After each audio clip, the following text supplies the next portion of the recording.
CBS Sports welcomes you to the following presentation of the National Football League.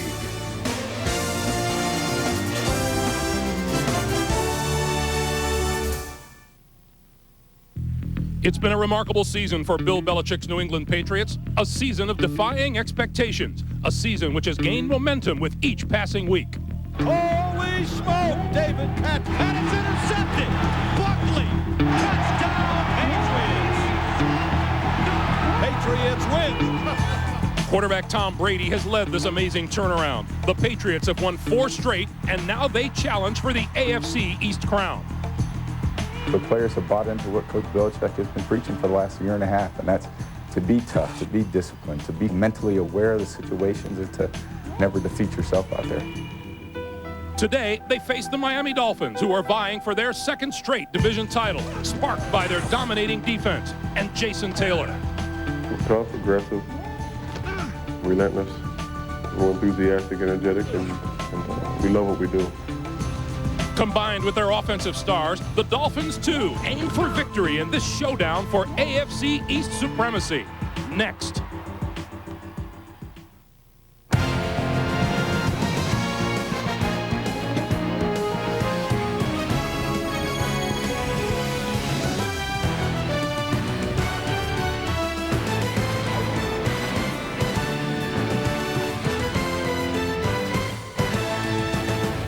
You won't find a bigger game on the calendar than the one on tap here in New England today. The 9-4 Miami Dolphins, the 9-5 New England Patriots. Hi, everyone. Welcome to Foxborough. Along with Phil Simms, I'm Greg Gumbel. Very simply, the AFC East is up for grabs today, and the winner here takes a giant step forward. Look at the numbers. The Dolphins and Patriots neck and neck atop the division. Miami clinches a playoff berth with a win. New England will try to prevent that. And Phil, the Patriots' turnaround this season coincides with the advent of second-year quarterback Tom Brady, who's won 9 of his 12 starts. Not bad being 9-3, a second-year player, a first-year starter. Tom Brady coming in for one of the best quarterbacks in the National Football League, and Drew Bledsoe. He has supplied leadership for this football team, even though it's only a second year. But maybe the biggest thing, Greg, only 10 interceptions in those 12 starts. That's the reason why they're winning. On the other side of the field, the Miami offense has been up and down, but there is no question about the Dolphin defense, which ranks 3rd overall in the NFL. Yeah, they do a good job. They're good and solid, Greg, and one of the reasons why they don't have to gamble on defense is because of people like Zach Thomas. Zach Thomas and the defensive linemen, the linebackers, do such a good job at stopping the run. It allows the secondary not to have to cover people too long. Patrick Surtain, good cover corner, and Sam Madison, one of the best in the NFL. They're the reasons why this defense is solid, and it's going to be a tough test for the Patriots offense. When these teams met in October, Miami won by 20, but the location is different today, and the stakes are much, much higher. The kickoff from Foxborough is coming right up. Subway presents Fresh Starts, a tribute to the emerging teams and players making the unexpected happen. Subway, eat fresh. Head coach Steve Mariucci's 49ers have clinched a playoff berth with a surprisingly dominant defense that has recorded 2 consecutive home shutouts for the first time in franchise history. Head coach Dick Geron's Bears have clinched their first playoff berth since 1994, thanks to the emergence of young defensive players like safety Mike Brown and linebacker Brian Urlacher. His name is Henry, Clay Henry. He's a fireman and a Jared fan from Subway. He got real big on burgers and fries. Now he's down to a smaller size. Gets his might from his Veggie Delight. Great taste each day from his local Subway. He's Henry, Clay Henry. With the help of exercise and the great taste of Subway's 7 sandwiches with just 6 grams of fat or less, people like Clay Henry are inspirations for everyone to follow. Subway, eat fresh. It is a clear day in New England and fairly chilly at 34 degrees, and our forecast is for a mostly sunny afternoon. Let's go downstairs to our man on the sidelines, Armin Katayan. Armin. Thank you, Greg. When Bill Belichick saw that weather forecast yesterday, he had one word for it: perfect. Just the kind of weather his team practices and plays in all the time. He hopes the kind of weather, as it kind of gets cooler today, that might throw Jay Fiedler off his game. Well, speaking of weather, the most famous game here as this guy goes right through, 1982, the snowplow game where Mark Henderson drove that tractor on the field. setting up the game-winning field goal. Well, earlier today, they reenacted that famous moment as Mark Henderson on that same tractor drove out onto the field to some wild cheers. An end of an era here in Foxborough. Another era next season. The Patriots move into a brand new, privately financed $325 million stadium. A tribute to the owner, Robert Kraft. Greg, back to you. All right, Armin, and that stadium right next door. We'll have shots of it throughout the afternoon. The Dolphins have won the toss. They have elected to receive, and we are underway as this one rolls down and into the end zone for the touchback. And so the Dolphins will begin 1st and 10 at their own 20-yard line as Jay Fiedler comes out onto the field. Intercepted 3 times, sacked 6 times in the loss to San Francisco last week. Those 3 picks bringing him up to 18 on the season. Well, Greg, we talked to Jay Fiedler last night, and I think one of his best qualities as a quarterback in this league is he has a short memory. I asked him, said, what about the 3 interceptions last week? Did it bother you as the week started? And he goes, nope. When I got off the plane coming back from San Francisco, it was over. That's the way he is. Right off the bat, on the ground, Lamar Smith. The Miami offensive line, it's had injuries this year. Tim Ruddy, he's the leader at center. In the backfield with Lamar Smith is Rob Conrad. Chris Chambers starts for Oronde Gadsden, who will not play today with a bothersome left hamstring. McKnight is the other wide. And there you see the head coach, Dave Wanstead.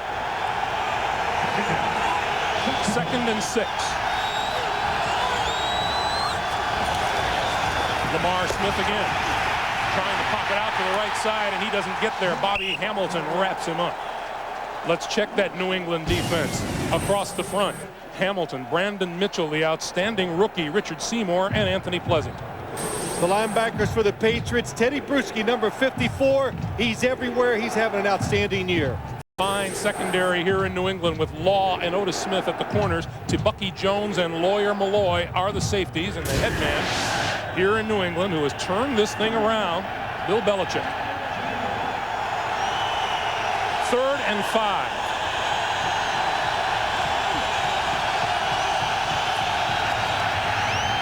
Fiedler pulls it down and runs.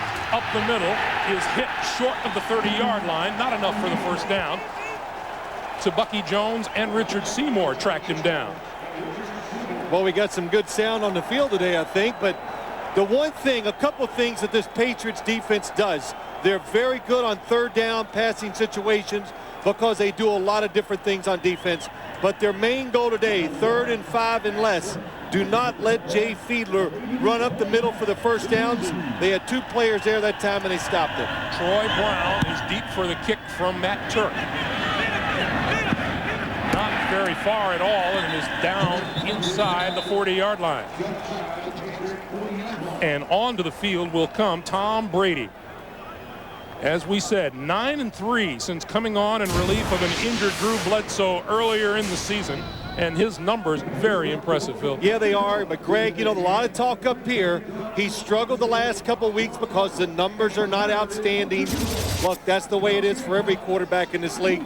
But we said something to Tom Brady about it this week. And what did he tell us? He goes, Charlie Weiss, the offensive coordinator, he said he brought me in his office and he gave me a tongue lashing. So it kind of snapped him out of everything. And I think Tom Brady feels good about this game. From the New England 38. Brady to throw on 1st down, right over the middle and complete out to the 45-yard line to Kevin Falk coming out of the backfield. The New England offensive line, they put it together this year. Damian Woody, got to watch him today, very active as a center. In the backfield, Antoine Smith and Mark Edwards. Troy Brown, and an outstanding receiver, along with David Patton. Rod Rutledge is the tight end. There is Charlie Weiss. He is the tongue-lashing variety. On 2nd and 3. The pitch and the reverse. Here comes Troy Brown, and Brown's going to go back the other way. Gets a block, tries to turn the corner, and is close to midfield. Jermaine Haley tracked him down. Well, this is just Troy Brown making the play because the Miami Dolphins, they said early, we're going to be alert for all the gadgets that the New England Patriots like to run, and they had people in position to make the play. Some good blocks in the backside. Moreland Greenwood gets blocked. Boy, look at Troy Brown, a receiver. When they run the football, I don't know if he's alert or just scared right there when you look at those eyes. I think alert's the better word. On first down, trying the left side is Antoine Smith. Let's check the Miami defense. Kenny Mixon, Tim Bowens, Jermaine Haley, Jason Taylor, familiar front four. The linebackers for the Dolphins, Zach Thomas, he is a tackling machine. In the secondary, Patrick Surtain had surgery on the little finger of his left hand, but he's out there with Sam Madison on the corner. Brock Marion and Brian Walker are the safeties. Defensive coordinator Jim Bates calls the defensive calls for Miami. And straight ahead inside the 45-yard line to about the 43 was Antoine Smith. Pick up a 5, and it'll be 3rd and 2. Oh, Antoine Smith, you look at him, number 32. I think he's one of the biggest reasons why this Patriots team has turned it around from early in the year and especially from last year. Bill Belichick told us, he says, I went out this offseason. I knew I needed a powerful, big runner. Antoine Smith became available in June when the Bills let him go, and they picked him up right immediately, a day after. Straight ahead, inside the 40-yard line, and a first down for New England. Derek Rogers made the stop, but Antoine Smith, as you said, Phil, Buffalo just let him go, and what a terrific find for the Patriots. Well, you know, you always got to find a place that, or an offense that suits you. I think Antoine Smith has found that right here. And when you look at this Miami defense today, they have been just average when it comes to stopping the other team's run game of late. And we saw Smith that time going up in the middle where Darryl Gardner used to be for the Dolphins and getting the first down. Brady to throw. Pulls it down, now looks outside and completes it inside the 35 to Troy Brown. Out of bounds at about the 32-yard line, and here is the young man who has really picked up his game this season in the wake of all the problems on and off the field with Terry Glenn. Look at him, plenty of time to get open. And Troy Brown, a lot of people don't know the name. The Miami Dolphins do, and the best respect you can get as a player, Dave Wannstedt said last night, we're going to know where he's at, and when we need to, we're going to double team him to take him out of their offense today. He gives us to the first man through, Edwards, and Edwards bulls his way to the 30-yard line, appears to be about a yard shy of a first down. You know, Greg, you look at this game, the start of it. We do games every week in the National Football League. Usually just before the game starts, the fans are just filling up the stadium. Today, this stadium was full way before the start of the game. Everybody anticipated it, and Dave Wannstedt was worried about really one thing. He wants his team to get off to a good start, especially when on the road here in the stadium where the fans are a factor. Keep the crowd out of it early on 3rd and 1. Trying on the left side for a first down, and much more is Antoine Smith still on his feet inside the 20-yard line. Not a good sign. It's not only that you run the ball and you get a first down, it's that you run it in there. And once your players make contact, the Dolphins make contact. Let's just watch. There's about 5, 7, maybe 8 yards, but the enthusiasm, the effort by the Patriots offensive players right now is greater than the one Miami is putting out. First down at the 19-yard line. Brady throws outside, complete to the tight end, Jermaine Wiggins. And Moreland Greenwood there for the stop after a 3-yard pickup, and it'll be 2nd and 7. Yeah, we just saw, I think, a real big key, too, for Miami's defense there. New England, and Greg, we've watched it, they throw a lot of short passes. And the key for the Dolphins defense, okay, let him complete 2-yard passes. Just make sure you make the tackle. And that's what's hurt the Dolphins defense and the opponents of the Patriots. The Patriots catch short passes and make good runs afterwards. Smith looking for running room and up the middle and gets it to the 16-yard line. Zach Thomas, Moreland Greenwood in on the stop. Remember, this Miami defense in their first meeting held New England to 147 total yards. Yeah, but you know, that was like 6 years ago. That was week 4 of the NFL season, and So much has changed. Some of the players have changed. The styles. You know, the Dolphins, they thought they were one of the best teams in the league then. They've proven that they're pretty good at 9-4.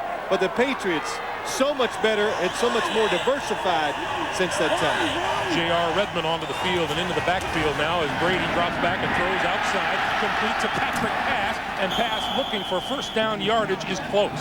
Not a good spot. It looked like he got past the 10-yard line, but it's going to be 4th and about a yard, a good yard. Line of scrimmage is the 10. Oh, they're not.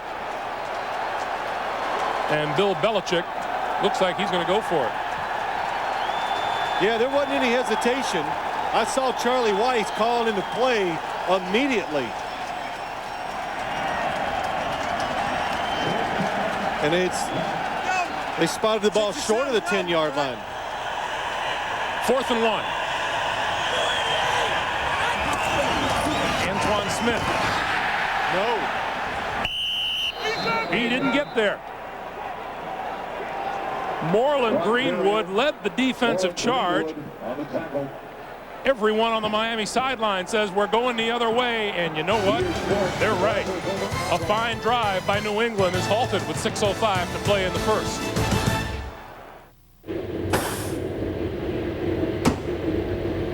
On first down for the Dolphins, out across the 10, and the penalty marker is down. Our first flag of the day after a 3-yard pickup, but it's going to bring the play back and put the Dolphins into a deeper hole. What did you think about that 4th down call? Well, I didn't even, everything happened so fast. I'm not a second guesser, but my first thought was kick the field goal. It was 4th and 1 full yard. And I thought it was important to keep the crowd. Holding. 66 off it. Half the distance. Remains first down. I thought it was important to keep the crowd and the emotion and all of it going for your football team. So big gamble by Bill Belichick, but does not pay off. And I think the biggest thing, Greg, is I watched the replay during commercial. The Dolphins were playing run with everybody.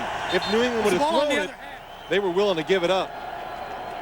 Bill Belichick obviously looking for even more crowd involvement with a first down and perhaps a touchdown rather than 3 points on the board. Well, we heard they're going to respot this football. They got on the wrong hash. We heard Dave Wanstead tell us last night his biggest worry too. He goes, man, New England, they are a fast starting, tremendous first half football team, and the stats do bear that out. They score most of their points first half, especially in the second quarter. So 1st and 15 now for the Dolphins. Fiedler still has it, looks downfield, throws, and wide open and complete to James McKnight, number 80, out across the 25 and close to the 30-yard line for a first down. Well, I think we're going to see a different offense today from the Miami Dolphins. When they do throw it, move Jay Fiedler, spread the defense out, or use play-action passes, and that time just a good design, takes advantage of the defense. That's why the receiver, McKnight, is wide open. We were congratulating James McKnight, proud papa of a 6-pound, 6-ounce James Jr. just 2 days ago. So he needs a road trip to get some rest, that kind of thing as a father. But congratulations to him and, of course, his wife. Lamar Smith. Big hole up the middle across the 35, pulls his way out to the 38-yard line. Lamar Smith enjoyed a terrific day running the football against these Patriots back in October. He had 144 yards rushing. Josh, I tell you, that if you look at some of the Dolphins, they say, man, that's the last time we ran the ball well, because they have struggled with their running game. They've had injuries, changes at the offensive line, and Lamar Smith, even with all this, is just not having the type of year that he wants. Fumbles have made him a cautious runner at times, but a good start for him today. Lamar Smith, 3 carries, 13 yards on the day. Fiedler going to give it to him again. And Smith out over the 40, and that's enough for a first down. Let's talk a little bit about these warm weather Miami Dolphins coming up here into the cold weather to play. Well, good start for him here, just avoiding. Well, I always say a couple things. When you play in these type of cold games, and if it's your first one of the year, you got to get used to handling the football. Jay Fiedler said it last night. It's colder, it's windier. The football absolutely is harder, not as easy to take control of, and it usually affects running backs and wide receivers more than anybody. And someone else's. First and 10. That's right. On the reverse, here comes Dedrick Ward. Ward trying to turn the corner is out of bounds at about the 45-yard line. It was interesting to hear both of these coaches in the last couple of days talking about how the other one likes to play tricks so much. Yeah, and Dave Weinstein said that last night to you. Well, they run all these tricks, and you looked at him and go, and you don't? You run as much as him. You said that to him, and Coach thinks, and he goes, yeah, you might be right. We might do it as much as the New England Patriots do. But nowadays, in this league, you have to run them, and you should.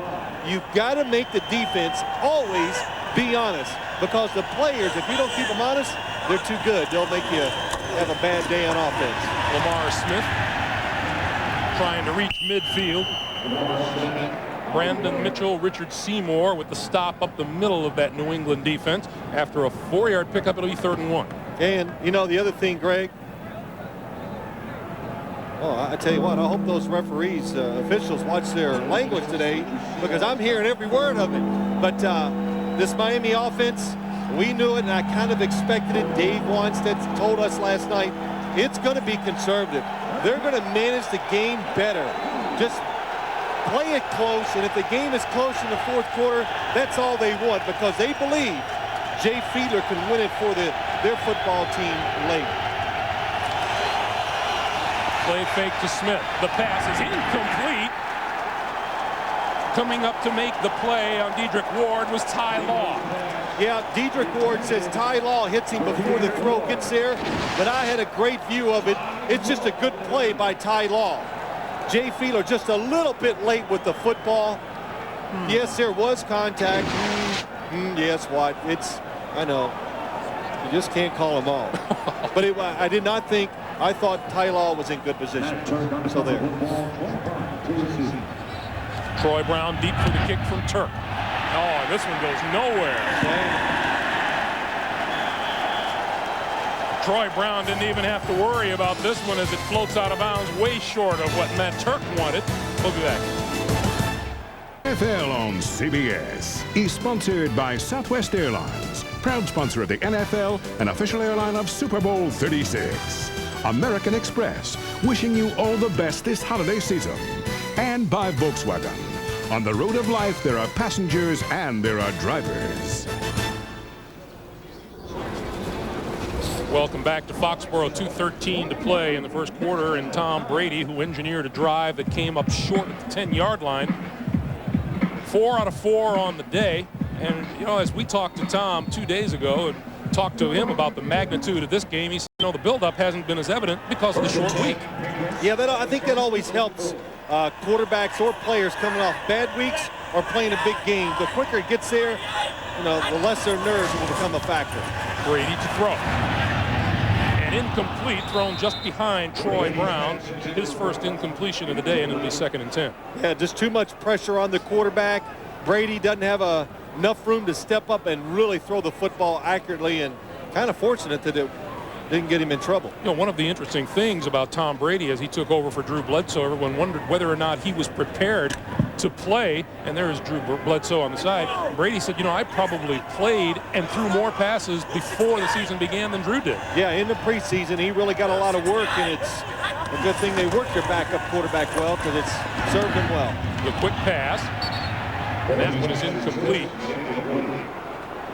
Looks like it might have hit Mike Compton in the back. Yeah, that just was a blow up from the start, and boy, we heard it too last night. Zach Thomas says, we have got to stop their screens. They do so many of them, and in the NFL, to stop screens, your defensive linemen have got to know when they're going to the quarterback, you got to say, I'm not that good of a pass rusher, so something's wrong here. Stop and look for the screen play. The Dolphins were all over at that time. So it's 3rd and 10 now. And Brady and the Patriots go with 5 wide receivers, and Brady out of the shotgun. Zach Thomas rushing late, and now in pursuit. The pass is incomplete as Brady was on the move. Good job by the Dolphins. And Zach Thomas, what he is a blitzer. he's sneaky. That's just the best way to say it. He just doesn't line up and take off. Watch number 54. He waits and lets you commit to your blockers or to who you're going to block. Then he shoots right at the quarterback, forces Brady out to the incompletion. Timing, that's the most important thing about blitzing. Jeff Ogden deep for the kick from Ken Walter. Beautiful. Ogden from the 22. And gets tangled up short of the 35-yard line. Bumped into his own man. The clock has stopped. 1:48 to play in the first. We're scoreless in New England. On CBS is sponsored by TLC's Robotica and by Pizza Hut, where every week this fall you can get one of our pizzas for an unbelievable price. And happy holidays to you and yours from all of us here at CBS Sports as we continue from Foxborough in the final minutes of the first quarter of a scoreless game. Lamar Smith in a double tight end setup for Jay Fiedler on first down.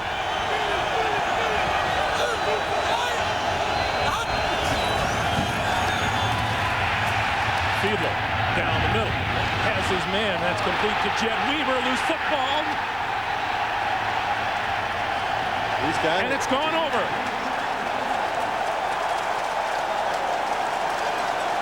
You have to wait in this day in the NFL of whether a pass is ruled complete and then fumbled or not.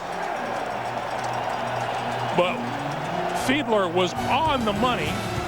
Forces out of his control. Have New England back in charge, and we'll be right back.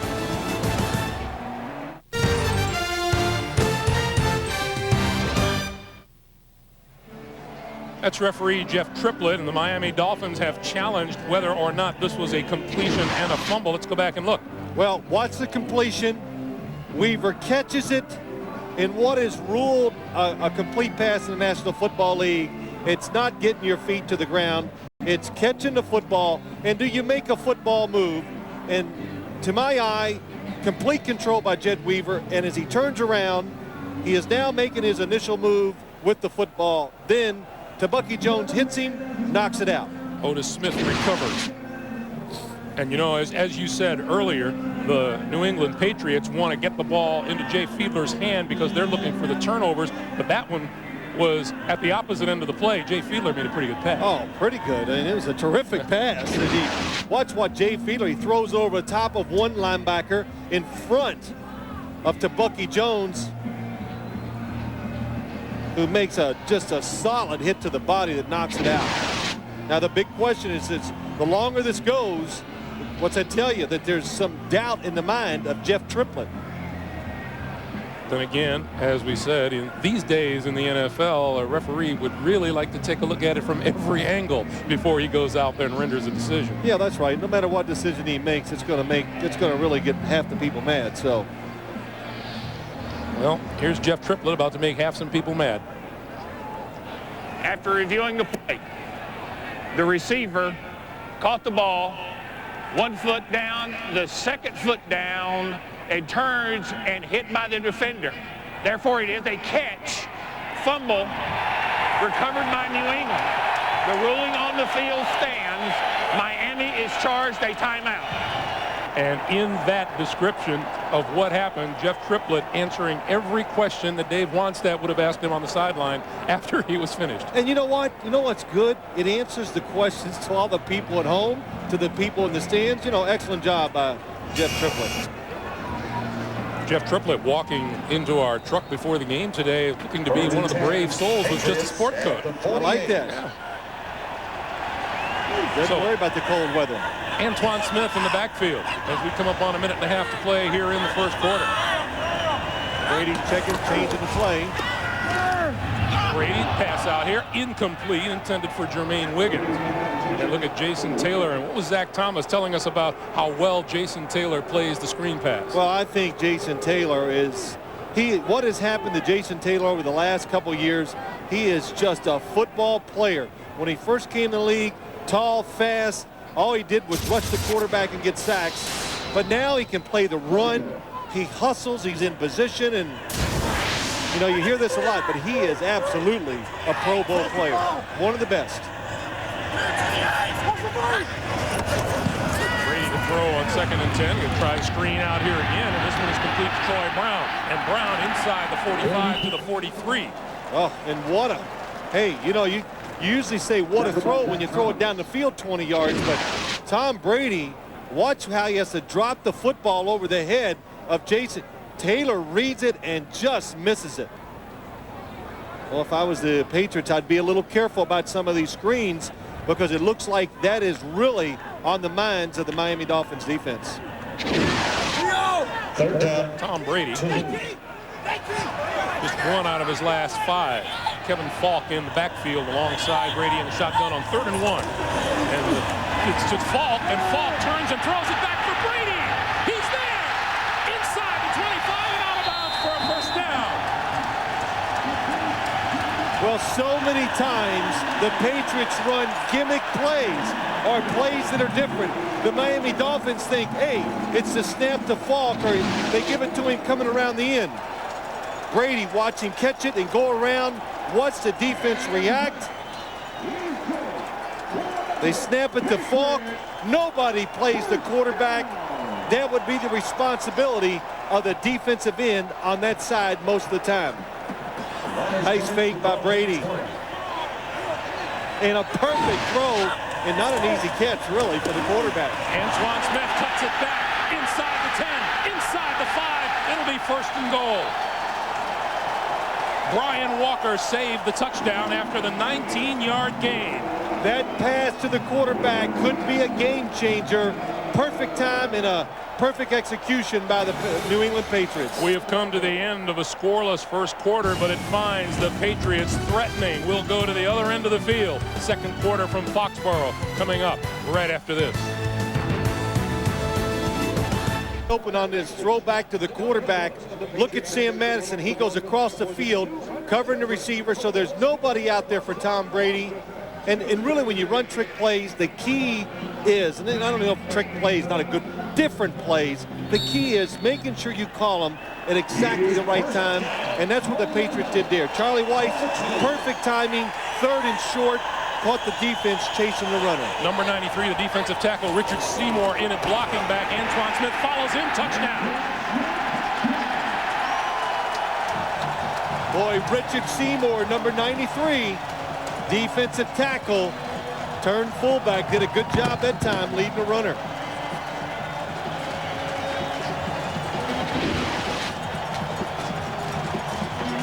Who's the most pumped guy on the field? It was Tom Brady, who was ecstatic.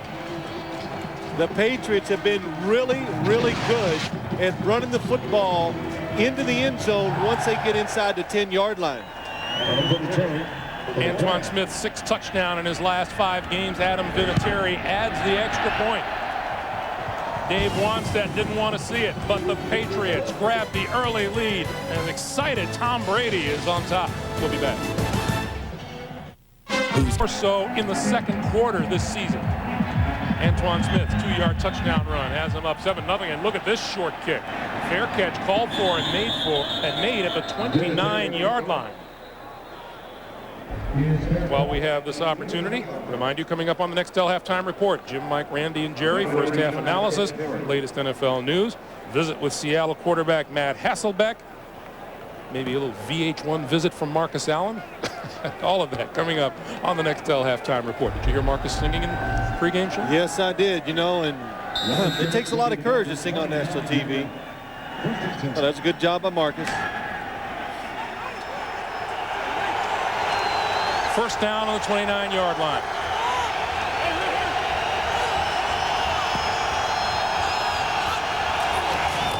Lamar Smith. Not much there. A pickup of 1. Let's go to Armin. You know, Greg, one of the nice things about this time of year is things can get pretty simple down here on the football field. Zach Thomas telling us yesterday, it's really time to fight fire with fire physically in order to win this game. But I really remember what Brian Cox said. He said, you know what, it's time to stand up and be like a man. We got beat physically the first time. We're not going to let it happen again. And right now, New England is winning this game physically on both sides of the ball. Back to you. Yeah, Armin, Brian Cox was talking as we see Lamar Smith with the handoff again and doesn't get much there. Brian Cox was very, very plain. He said, they just kicked us around the last time we played them, and I just want to see if they can do it again. Yeah, did he say it like that? No. But yeah, Brian Cox, I said, how you doing, Brian? He goes, well, I only play about 8 plays a game, so I am fresh and ready to go. But what he does, he brings emotion. He is a tremendous competitor, a hard hitter. So when he comes in, I think he's going to play more than 8 plays a day. But when he comes in, he brings a lift to the defense. Travis Minor and Rob Conrad as Fiedler goes to the shotgun on 3rd and 8. Pulls it down on the move, throws out here, incomplete, intended for Conrad. And under pressure in the backfield, the Dolphins go out. Well, you know, you hear this every week from us and announcers and coaches. You want to get the other team in 3rd down and really passing situations. But the Dolphins, their strength is not doing that. 3rd and 8, very hard to pick it up, especially when you keep Jay Fiedler in the pocket. In 4 possessions, Miami has managed just 2 first downs. Beautiful. Turk, a better job of kicking it in this direction. Troy Brown from the 20. And just across the 25-yard line. 49-yard punt, 5-yard return. Antoine Smith celebrating the game's only touchdown so far. On behalf of the Miami Dolphins, we would like to take this time to wish all of our military personnel a very happy holiday season and thank you for protecting our freedom. Happy holidays.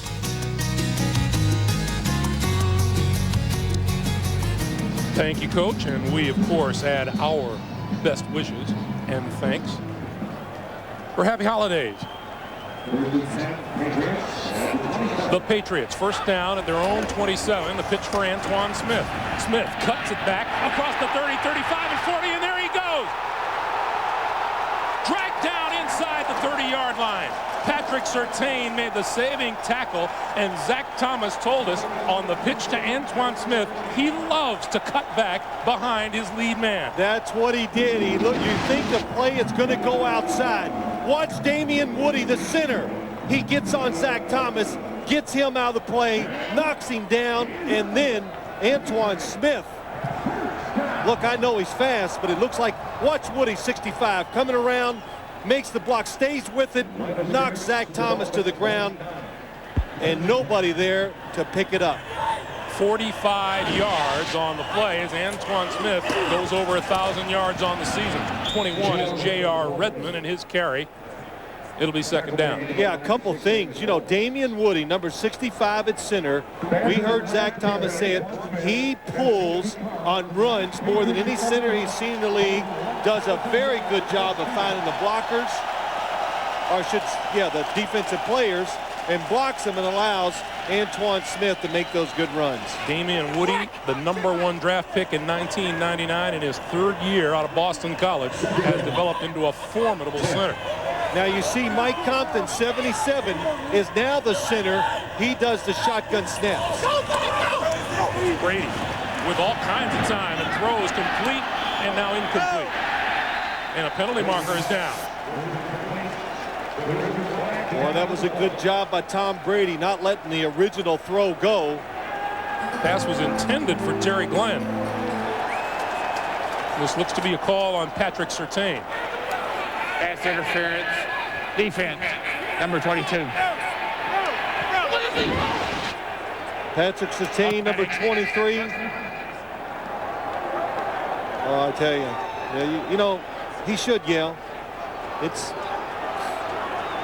He's on him the whole way. He actually makes the quarterback double clutch. First down. And Patrick Surtain had surgery, I think, on Monday. And now has his hand wrapped today and still playing. This is Antoine Smith changing directions to about the 23-yard line. A pickup of 2, and it'll be 2nd and 8. Now, you know, the San Francisco 49ers last week just lined up and ran the football at will the whole game against this Miami Dolphins defense. So Miami knows. They knew coming in this game, Patriots watched the film. That's what the Patriots want to do, and it's got to be a little demoralizing, the fact that the Patriots have come out and run the ball so well early in the game. Look at that. Last week, they gave up 160 yards rushing. Brady. Quick pass out here, complete to pass. Pass to the 10, to the 5, touchdown.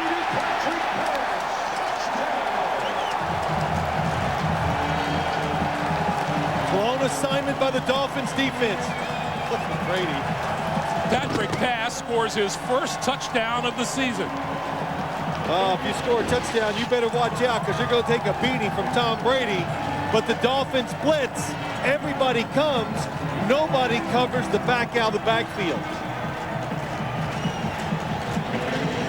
Not only is that the first touchdown of the season for Patrick Pass, it's the first of his career.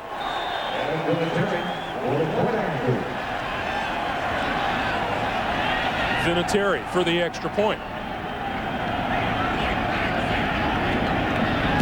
The New England Patriots stay strong in the second quarter. It's a 14-0 lead. Patrick Pass was Patrick Catch for the touchdown. CBS is sponsored by DirecTV, the #1 digital satellite entertainment provider. Miller High Life, to live simply, proudly, boldly, manly. This is the High Life. And by the Honda Accord. It's advanced, it's roomy, it's the Accord. Remember New England's initial 12-play drive coming up short of the scoreboard at the 10-yard line. Now just 4 plays and 5 plays, and it results in touchdowns within a 4-minute span. From the 13-yard line, Chris Chambers, 25, 30, short of the 30, dodged it back outside and is brought down at about the 27 by Matt Chatham. And let's go back to the touchdown. Well, let's take a look at it. Here's the halfback pass comes out. Look at the blitz by the Miami linebackers, and none of the safeties come and cover the fullback. In fact, the Dolphins players running into each other. The tight end, Jermaine Wiggins, he's wide open for a touchdown too. So they weren't even in position to cover the play, and even the ones that were got picked off. Tom Brady had not thrown a touchdown pass in his last 3 games. Gets one here. The give straight ahead, Lamar Smith, and Smith pulls his way out across the 30 to about the 33 or 34 yard line. Richard Seymour. Everybody has been talking about Richard Seymour, the 6th round draft pick out of Georgia. First round draft pick. I'm sorry, 1st round draft pick. You were close.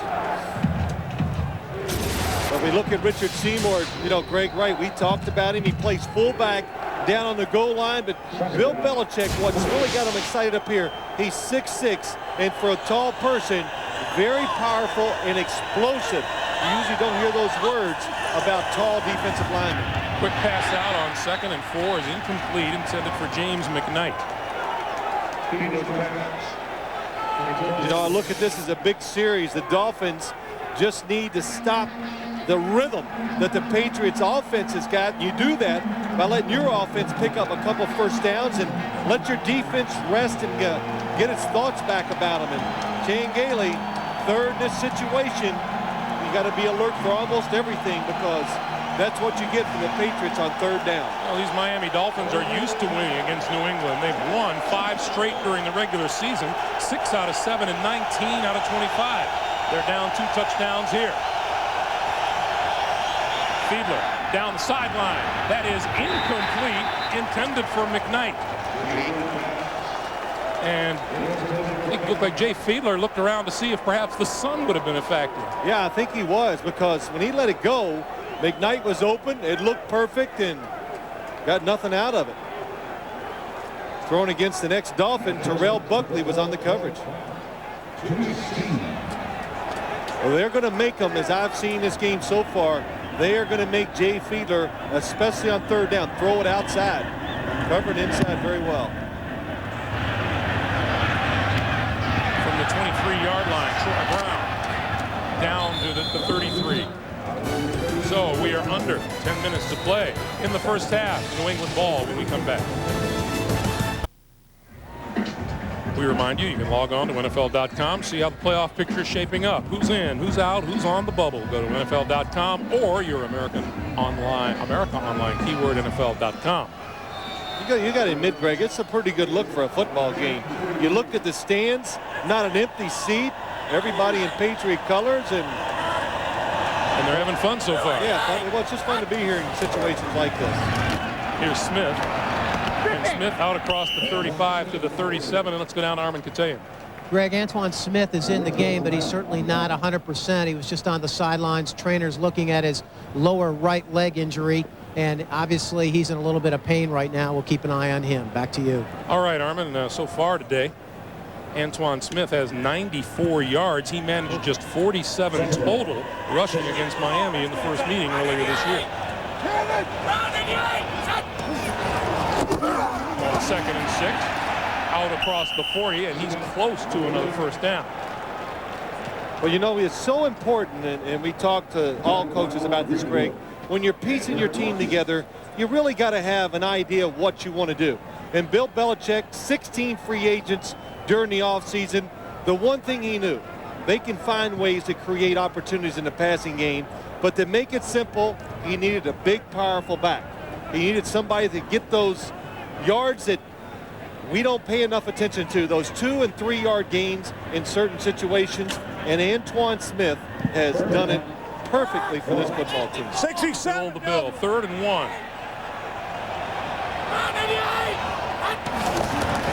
Antoine Smith. And Smith pulls to the 45 for a first down. And you see the way these Patriots are running the football.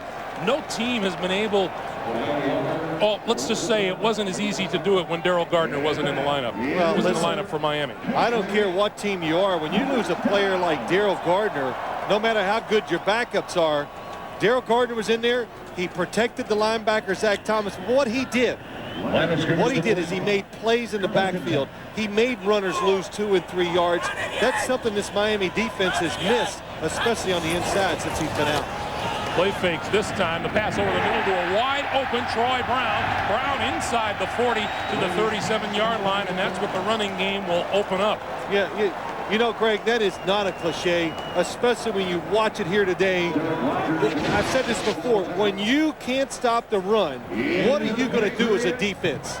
You are going to dig in harder to make sure you can stop it, and also your defense has to play zone, because you got to make sure your players are looking at the runner too, so they can come up and attack. That's why Troy Brown was wide open in the middle. New England dominating play here in the first half. Give this to Redmond, and Redmond dodges inside the 35 to about the 33-yard line. Antoine Smith is up over 100 yards already, 102 yards rushing as we come up on 7 minutes to play in the first half. And you know, the other thing the Patriots do that I really learned, and it's, you know, they went out and they got these 16 free agents, none of them what I would call stars. They, on both sides of the football, you see J.R. Redmond comes in and runs it. On defense, they play everybody, regardless of the situations. The pitch to Redmond. Redmond tries the cutback. Jason Taylor cut that play short after, well, no pickup on the play. It'll be 35. Yeah, Lawyer Malloy was saying what we did was we went out and got guys who wanted to play football and know how to play football. Now we have a penalty marker down.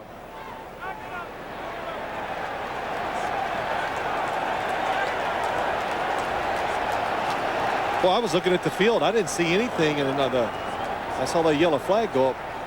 Sportsmanlike conduct on Miami.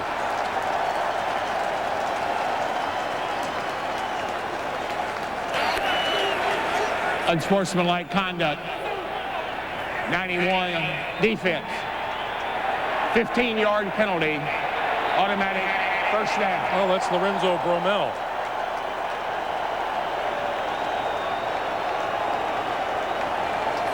Well, he had to be taunting another player on the Patriots team.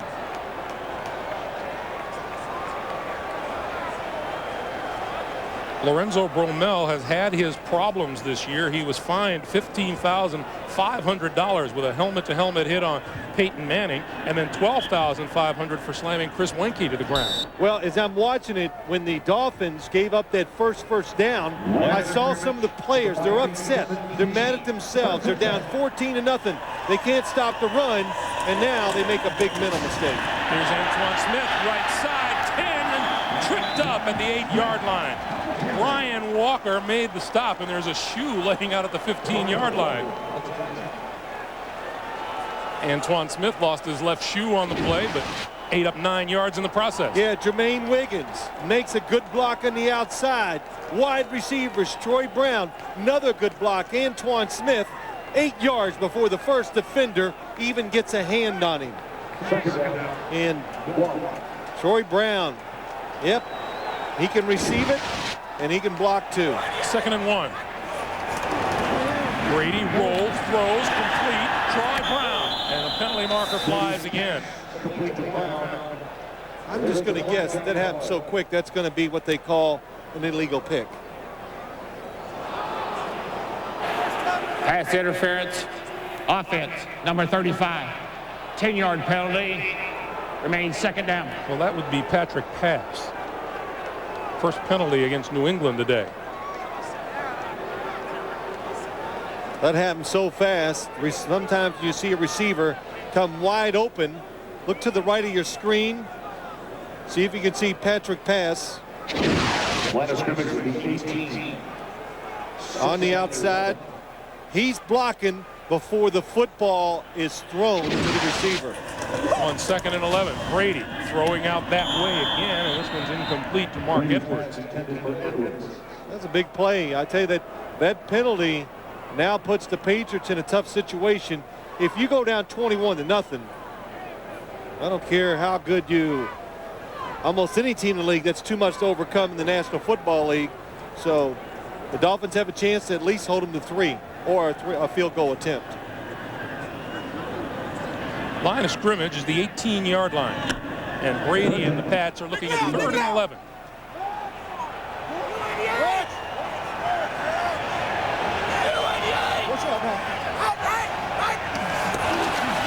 And they're going to run it to the right side with Redmond, who cuts it back inside the 15-yard line before he is ganged up upon.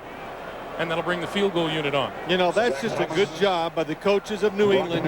You manage the football game. And that's what Bill Belichick says. That's what we do. We don't have great talent. We just try to do a lot of little things right. It's 3rd and long. Make the field goal attempt a little easier for your kicker. With 2 extra points today, Adam Vinatieri has 99 on the season. This would put him over 100 and would make him only the 2nd player in NFL history with at least 100 points in each of his first 6 seasons. From 32 yards out. Adam Vinatieri is right up there with Jason Elam in the NFL history books. 3 on the board makes it a 17-0 New England lead. On CBS is sponsored by the United States Postal Service and by Remington Microscreen 3 TCT Shaver, a totally close shave even on the tough spots.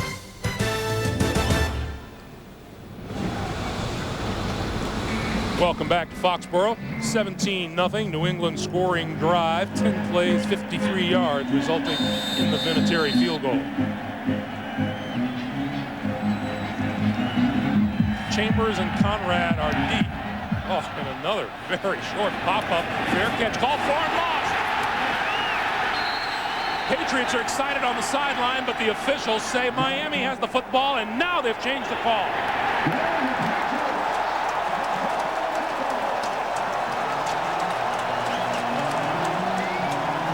Well, that's just a terrible botch of what should have been an easy catch. Well, the first time I thought maybe the kicker missed it, but that time twice, Greg. So it tells me it's a plan by the Patriots. Short kick, making somebody handle the football that's not used to it.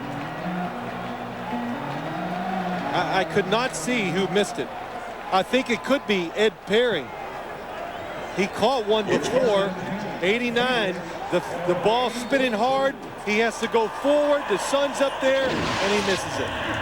Here's Antoine Smith. Penalty markers fly as he tries the right side, and that'll bring the clock to a screeching halt at 4:19.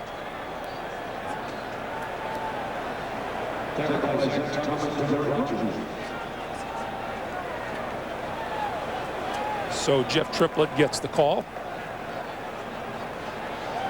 Oh, I think they might have 12 players on the field.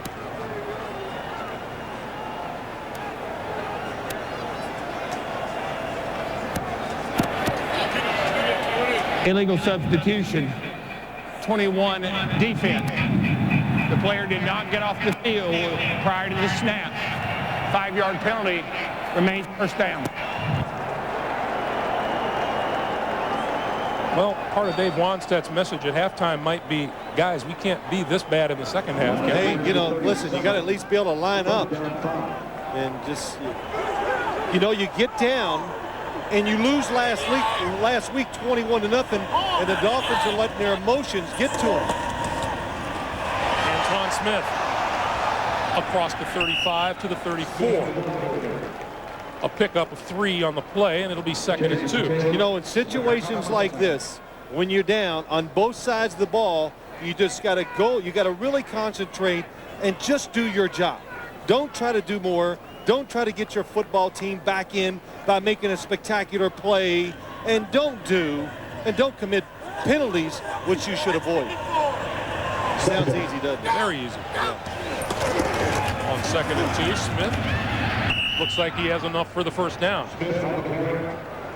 And of course, I know we're in the first half, Greg, 3:20 to go, but the Patriots, boy, they can turn into one patient football team. You know, in this league, if you get like 1 first down or 2 running the football, you can eat up a half of a quarter on the clock. So the Patriots, they need the football, they need plays, and so their defense has got to get going and stop the New England offense and get out of there on some 3 and outs. Well, the Patriots lead by 17. It could be much more than that. One drive came to a halt at the 10-yard line. This is Mark Edwards. And Edwards brought to a stop just short of the 30-yard line as the clock winds down to 2:40, and there's Antoine Smith on the sideline, as Armin Katayan reported earlier, having some problems with his right leg. Yeah, I don't know if his leg is bothering him or just a hard hit or what, Greg, but if you ask the Dolphins, they'll say he looks fine to us. J.R. Redmond is in the backfield. It's 2nd and 8. Brady to the outside, complete to Edwards out of the backfield, and a penalty marker is down in the backfield. Personal foul. If this was a basketball game, Dave Wanstead could like take his starters out and put in the reserves and, you know, change the tempo, but it's not. Personal foul. Unnecessary roughness. 29 defense. Half the distance. First down. That's Sam Madison.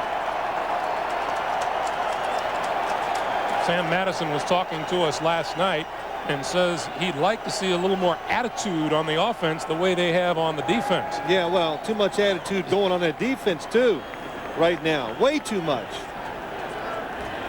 And this is going to take us to the 2-minute warning.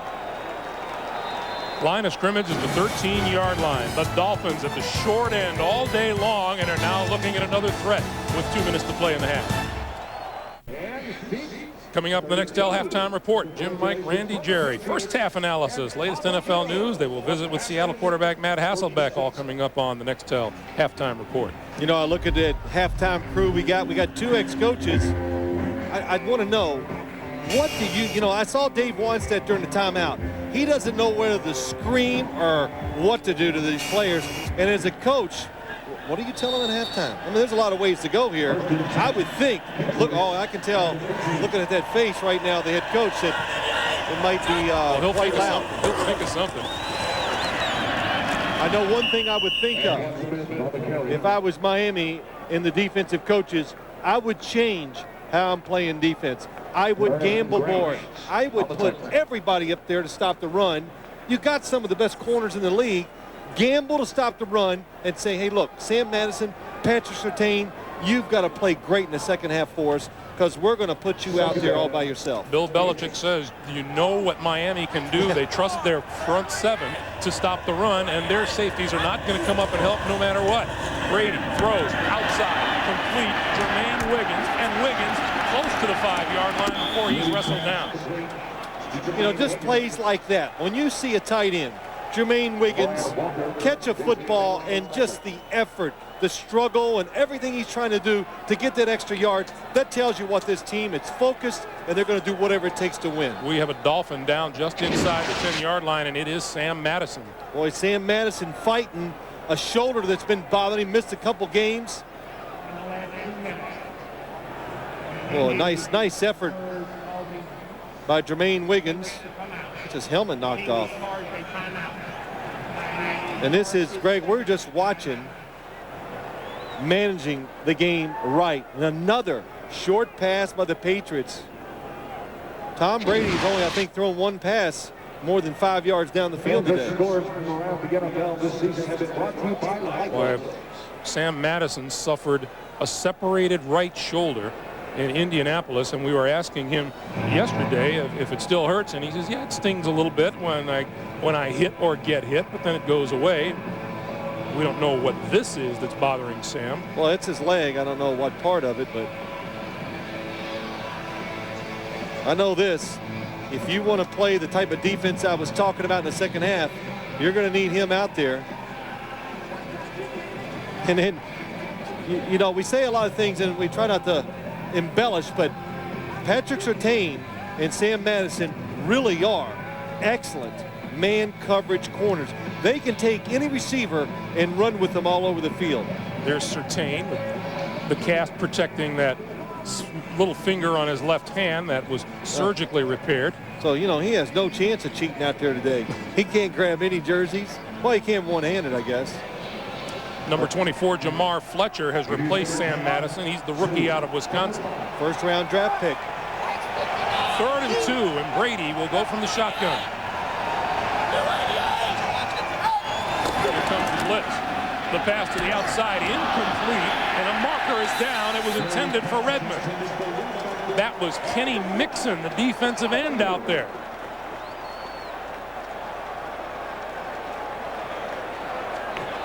Oh, same thing. Pass interference on the outside receiver. Offense, number 88. That penalty will be declined. 4th down. Terry Glenn, the guilty man. Sorry, Greg, twice they've run basically the same play, and both times the outside receiver has blocked before the football gets to the eligible pass receiver on offense. So with 1:01 to play in the first half, onto the field comes Vinatieri and the field goal unit. And Antoine Smith going to make an early exit and head for the locker room. Yeah, he's limping too, so. From 23 yards out. Vinatieri's kick is perfect. Closing moments of the first half. New England in command by 20. Side for New England. Welcome back to Foxborough. Just under a minute to play. Miami has been almost helpless on offense as Vinatieri kicks it. Scooting along the ground, picked up by Deion Dyer, and Dyer out to about the 43 or 44-yard line. I want to remind you, tomorrow the playoff shakedown continues doubleheader style here on CBS. First, Tiki Barber and the Giants host Sean Alexander and the Seahawks, or Ray Lewis and the Ravens face Corey Dillon and the Bengals. And then Tim Couch leads the Browns into Lambeau to meet Brett Favre and the Green Bay Packers. We ask you to check your local listings. It all begins with the NFL Today here on CBS. What's Marcus going to sing tomorrow? 8 total yards, 37 penalty yards, Miami. I'm going to go in there and sing tomorrow, Greg. You didn't know? I can't wait. Penalty marker is down. Fiedler throws, and that's close to the 45-yard line to James McKnight. It appeared someone jumped offside for New England. Let's see if it was number 55, Willie McGinnis.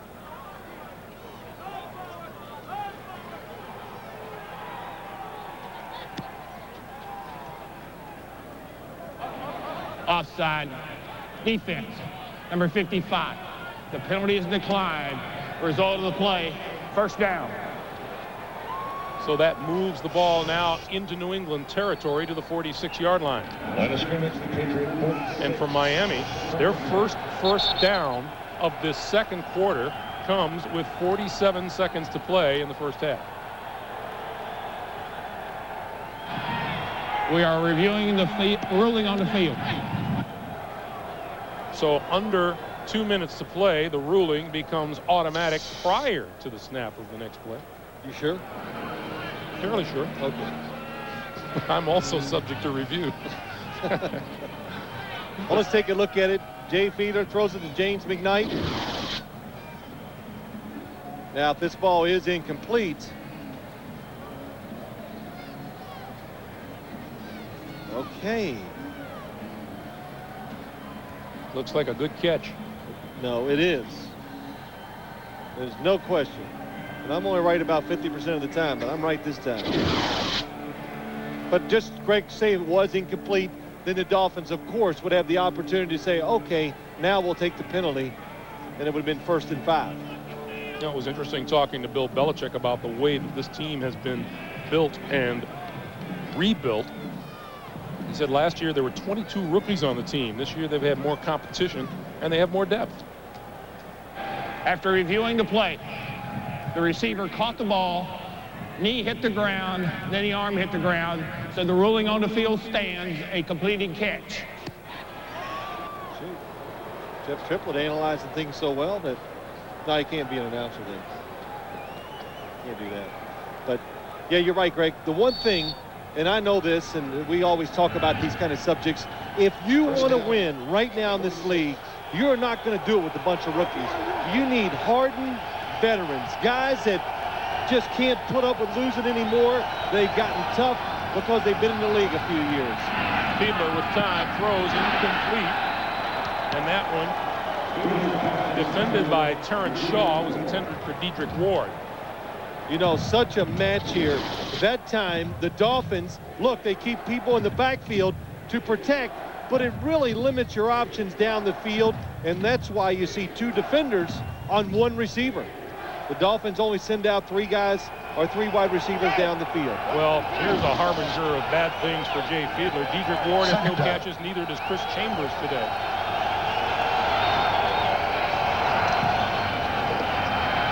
Fiedler with time steps up over the middle, and that's Chambers close to the 30-yard line. Enough for a first down. Against Ty Law, good job. The protection is the key. Giving these receivers a long time to get open. Here's a penalty marker.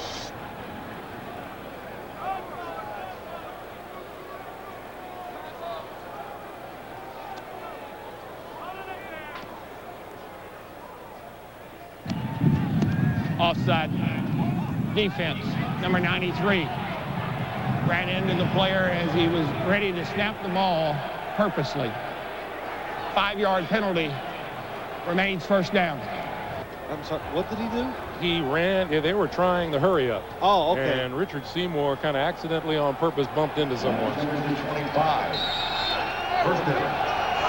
He's a rookie, so I suppose he can be forgiven. 1st and 5 from the 25. Fiedler with time and throws it away. Well, you look at this game, and I just think 20-0, 19 seconds ago. You have 1 timeout. If they score, well, I don't have to tell you how big that is for the Miami Dolphins to score 7, but just to get 3 really will change their feelings and the way they'll come out and approach the second half. Fiedler just 4 out of 10 for 70 yards. Second down, 5. You got it.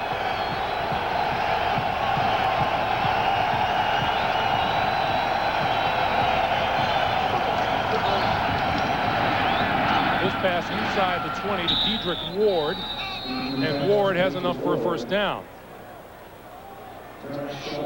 And Miami uses its 3rd and final timeout to stop the clock with 13 seconds to play.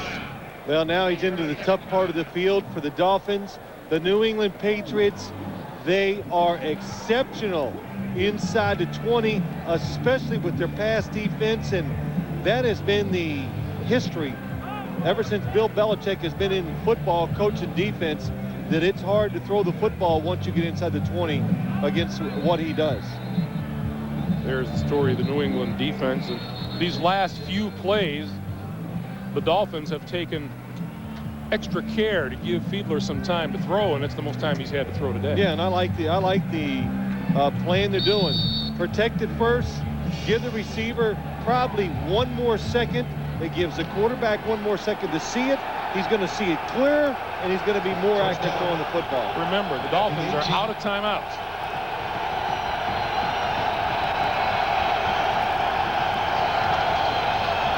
From the shotgun, Fiedler goes for the end zone. Incomplete, intended for Chambers, and the Dolphins looking for a jump ball in the corner of the end zone. It didn't materialize. It's 2nd and 10. Yeah, there's not much they can do. 13 seconds ago, no timeouts. Jay Fiedler, you can't take a sack. You don't want to commit a penalty because that could run the clock out, and you must throw it in the end zone. The Patriots, smart, played it very well. So Olindo Mare will come on to attempt a 36-yard field goal and at least get Miami on the board here before time expires. And he will do just that. Mare now 16 out of 17 on the year kicking. And the Dolphins are on the board. It's 20-3. And with just 3 seconds to play here in the first half. Coming January the 15th here on CBS, the creator of JAG brings you a new drama that dares to take you inside the Supreme Court. Joe Mantegna and James Garner star in First Monday. Don't miss the series premiere Tuesday, January the 15th here on CBS.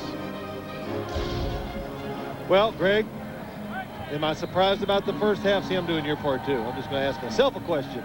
Yes, I'm really surprised because on paper, if you made me choose, I'd say I think the Miami Dolphins are probably the better football team.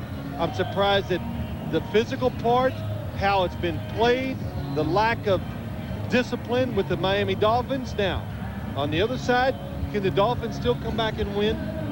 How many games have we done this year? We've seen unbelievable turnarounds in the second half, and there's no doubt in my mind that could happen here today, too. How many games this year have we been halfway out the door? Hey, and listen, all of a sudden you go, oh. You wrote a couple of them off, and, you know, I hung in there. Well, whatever. Along the ground, picked up. Bruschi. And Teddy Bruschi is run out of bounds at the 45-yard line, and that will bring us to the end of the first half. Pretty good job by Tom Brady and the New England Patriots. Let's go down to Armin. Thank you, Greg. Coach, you talked to us about managing the game. It appears so far you've managed to physically take control of this game. Well, I think we're doing a good job, but there's a long way to go. And you know, this is a good team. They've come back before 5 times this year, so we got to keep it up. All right, Coach. Thank you. Greg? Bill Belichick knows exactly how many times Miami has come back. Our halftime score, New England 20, Miami 3. Coming up, off to Jim Nantz for the Nextel halftime report. Jim, Mike, Randy, and Jerry analyze the first half, get you caught up on the latest NFL news, and visit with Seattle quarterback Matt Hasselbeck. It all comes your way after these messages from your local station. Sports presents the Nextel Direct Connect Halftime Report. Nextel, get right through. It is halftime at Foxborough. We welcome you to our Fifth Avenue studios. Jim Nantz here, along with 3 guys who celebrate Christmas 365 days a year. Mike, Randy, and Jerry. Season's greetings again, gentlemen. How about this? Now, 13 quarters the Patriots have not allowed an offensive touchdown. Well, we talked a little bit about it. This is one of the big plays coming up in the Miami offense. Actually, they caught a pass early. They fumbled the ball. This guy on the tractor, he's pretty good, too. But they caught the ball from the tight end here. They fumbled. New England recovers, and it's all down here. This is complete domination. They got the ball twice as long. I mean, first downs are 14-5. They're really taking them apart. Oh, the quarterback's in the shotgun, so that allows him to be eligible. If you're under center, it won't work. Tom Brady, legal play. He's now the best receiver they got. Forget the trickery, though, Jerry. It is the running game of Antoine Smith. 6.9 per and 118.5. Wow. What a reversal this is from their first matchup this year. I can't believe nobody covers the guy here. Well, that's what we talked about in the pregame, that hitting the back, coming out on a short route and running a long distance. Patriots aiming for a 5th straight win. The last time they did that was back in 1994. But, you know, Jim, we were talking about Antoine Smith in that running game, and that's what New England's got. 16 free agents Bill Belichick signed. I'll show you 2 of them. Mike Compton, the left guard, blocking on Tim Bowens. Damian Woody, the former #1, comes around. He's going to get Zach Thomas. And who's got the ball? Oh, Mr. Smith there with his 218 yards. Look at the blocking. Seal off the inside of that defense. That's what San Francisco did last week. That's what New England's doing this week. And Phil Simms is making a great point, but he's probably one of the few people that thought this would be a good team at the beginning of the year. Damian Woody was a first-round draft choice, highly criticized for them taking him, but one of the best pulling centers in all of football. 118 yards for Antoine and a touchdown there in the first half. Let's get in some quick injury updates affecting tomorrow's games. Steelers running back Jerome Bettis will miss the Detroit game tomorrow with hip and groin injuries. And the Buses' backup, Amos Zaraway, questionable with a shoulder injury, but practiced yesterday and is expected to split carries with Chris Fu'umatu Ma'afala. I'm glad you said that. Thank you, big fella. Tampa Bay faces New Orleans tomorrow, and Pro Bowl defensive tackle Warren Sapp missed his 3rd straight practice with a shoulder injury yesterday, downgraded to questionable. He's now a game-time decision. James Canada would replace Sapp. In the meantime, in Minnesota, Todd Bouman starts again at quarterback for the Vikings despite a sprained thumb ligament in his throwing hand, and his backup is Spurgeon Wynn. Ooh, where's he Bouman from? Can't go. Southwest Texas State. Transferred from University of Minnesota. San Marcos, Texas. On Thursday, the Vikings' original starter Dante Culpepper underwent arthroscopic surgery to repair ligament and cartilage damage in his left knee, likely to miss the rest of the season. Okay, tomorrow, be sure to join us at noon Eastern time, Jerry, for the NFL Today. I can't wait. I'll be there. You'll be there. It'll be followed by a doubleheader here on CBS. Among the early games, you'll see Seattle against the Giants. Some will see the Bengals and Baltimore. Hey, the late game, the doubleheader game, the Browns take on the Packers up at Lambeau. Meantime, over at the Meadowlands this morning, Seattle held its walkthrough for the critical matchup coming up against the Giants. Both teams will put their playoff hopes on the line tomorrow. And earlier, we had a chance to speak with Seahawks quarterback Matt Hasselbeck. We asked him what it means to him to have Coach Mike Holmgren's confidence. Well, I think when I got traded here in March, it was kind of a lot of people ask me, how are you dealing with all this pressure, all this, Mike Holmgren's handed the reins over to you, and really I don't see it as pressure. I just see it as responsibility. He's entrusted with me a lot of responsibility to, get this team to, win some games, and we're building something special here in Seattle, and trying to go forward, and we got a shot to make the playoffs here in my first year, and I think we've got a good chance. We just need to keep plugging. What do you feel it's going to take to make the playoffs for this team? Well, I think we're going to have to play a little bit better on offense. We're going to have to, put up some, one of these games we're going to have to break out and put up a bunch of points. We've played pretty consistent. We haven't turned the ball over. We've done that. We've showed that we can do that. But I think it's, time for our receivers to, make some big plays, and for me to have just, one of those breakout games where I have, 4 touchdowns. You seem to be a lot more comfortable with the offense now than you were earlier in the year, and if so, why?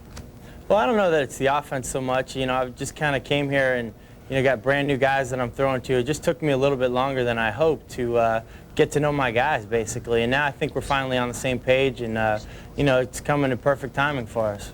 In this offense, the way it's running right now, it seems the running game is so vital, especially to you. It's made a huge difference, first with Sean Alexander, then with Ricky Waters, now back to Sean Alexander. It's so important to you as a quarterback, it seems, to have that running game.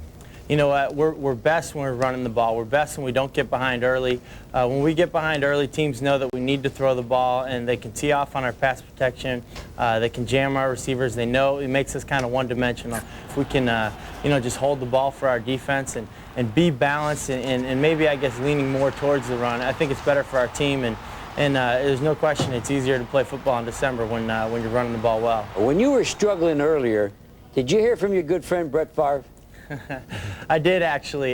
He said, as bad as you think it might be, just know that in my first couple of years with Mike Holmgren, it was far worse. Hey, Matt, tomorrow you're going up against the Giants, and you got to look at Michael Strahan, I think, as being one of the best defensive ends in the league. Are you guys, you think you're capable of handling him? Well, I certainly hope so. I think a lot of our success depends on how we handle him. I mean, he's just a great pass rusher, having a career year right now, and it's going to be a big test for Todd Weiner, our right tackle, but he stepped up for us, and I think Todd's a fine player. Hey, Matt, because of Coach Mike Ditka's toupee, can you show everybody your new hairdo? Show us what you're wearing now. All right, I'm going to tell you what. I made a deal with the devil, with the equipment guys here, and they said 6 weeks ago, they said, you know, why don't you just shave your head? I said, I'll tell you what, guys, if we get to the playoffs, I'm going to shave it down a half a blade each time. And so with 3 weeks to go, this is where I'm at right now. Oh, and looking good. But Matt, So I'm going to tell you one thing. You had a pretty good start on it already. Well, I sure did, but if we win these next 3, I'm going to the Mach 3. Matt Hasselbeck, a former Patriot ball boy. His father, Don, a tight end back in the 80s. He hopes there's one more game at Foxborough. Seattle against the Patriots in the playoffs. Thanks for watching the Nextel Halftime Report. Coming up, we're going to send you back to Greg and Phil for the ceremony marking the supposed farewell to Foxborough Stadium, followed by the second half between the Dolphins and the Patriots. As we go to break, we're going to show you the direct connect play of the first half. Thanks for being with us.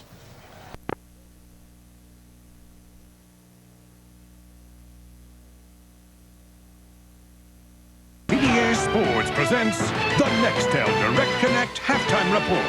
Nextel, get right through.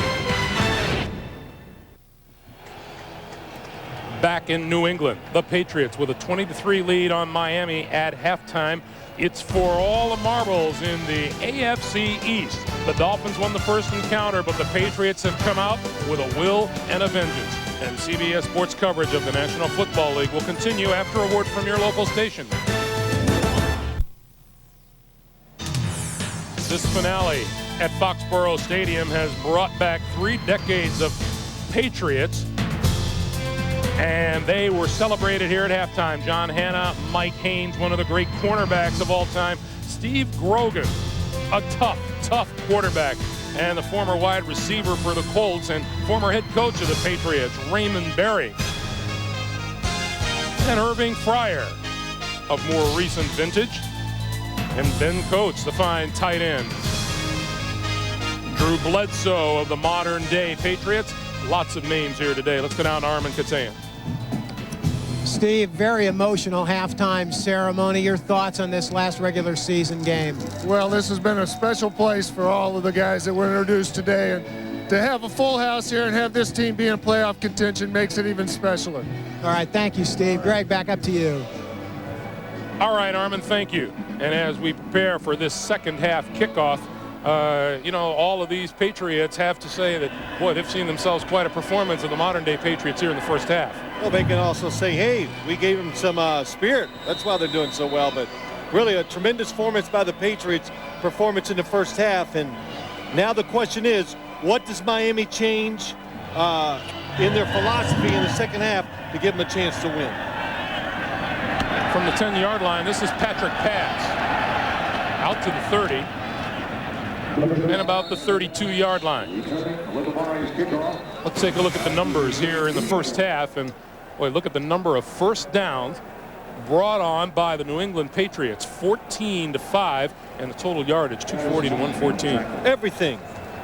When you look at stats like that, sometimes you go, well, the score is only 10-7, but the score, the stats, everything indicates the Patriots dominated the first half.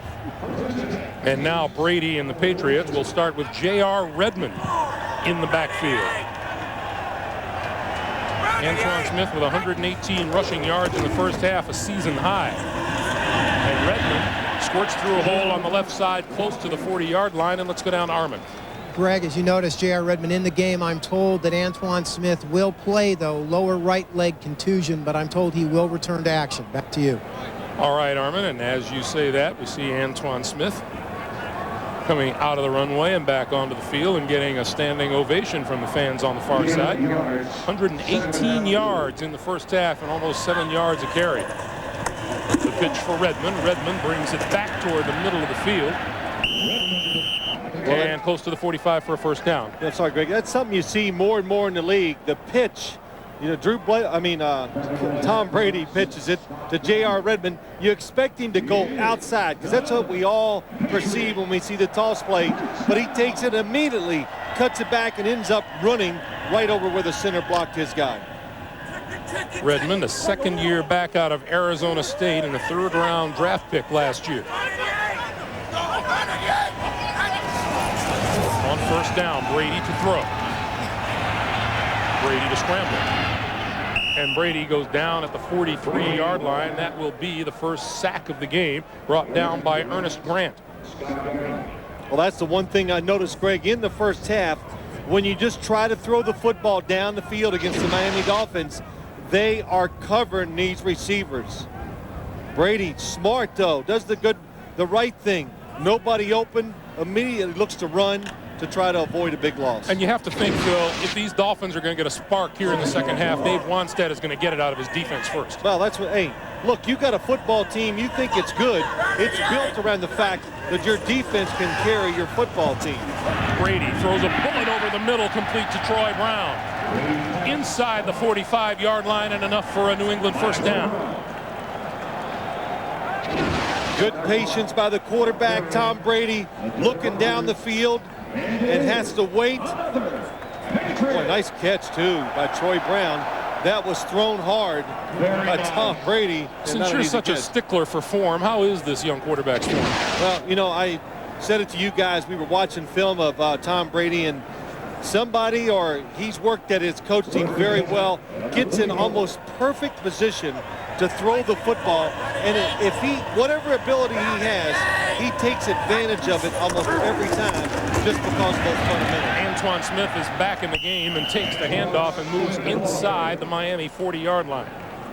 You know, he said when he was at the University of Michigan, he was coached very hard on all the little things, Greg, about how to throw it, you know, the correct way. And look, we know he's getting coached hard up here in New England, and he's taking advantage of that. And sometimes you got players who have high skill levels, but they don't take advantage of it because of bad fundamentals. Tom Brady takes advantage of all of them. That's Rod Rutledge coming off the field. We asked Brady about the change coming out of college and coming to the pros, and he said, you know, when you come out of college and you have that kind of career, you think you know everything, and then you get here and you realize, I know nothing. Nothing. It is an unbelievable contrast. Antoine Smith trying to break it outside, turning the corner, inside the 30-yard line and out of bounds for another first down. Terry Cousin ran him out after a 10-yard gain. I think Zach Thomas said this properly when he talked about Antoine Smith. And this play really illustrates it. Nice straight arm against Terry Cousin. Antoine's just bigger and faster than I remember him being in Buffalo. But he says he's so patient. He takes the football and he waits. And he waits and sees the blocks, and then he goes. He never overcommits. And he says as a middle linebacker or a tackler, it makes it so hard. Whistle blows. Flag is down. 133 rushing yards on the day. Prior to the snap. False start. 77 offense. 5-yard penalty. Remains first down. That's Mike Compton. Yeah, I noticed too, Patrick Surtain is not in for this Miami defense. That hurts him. You know, Greg, you talked about it. You know, he had the surgery, and that's why we saw Terry Cousin in earlier. And that's got to be tough. A cast on your left hand, trying to play man coverage against these receivers. First and 15 on the reverse. Here comes Brown. Brown cuts it back and is down to about the 31-yard line. See, they even teach their wide receivers to run and cut back. But, hey, you're looking at the Miami Dolphins. Charlie Weiss over there drawing up these plays and calling them. And the Miami Dolphins defense, I would think Dave Wanstead at halftime says, hey, defense, get us back into the game.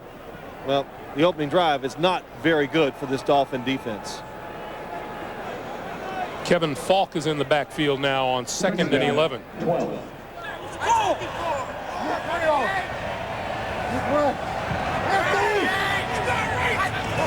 Here comes the blitz, and Brady goes down.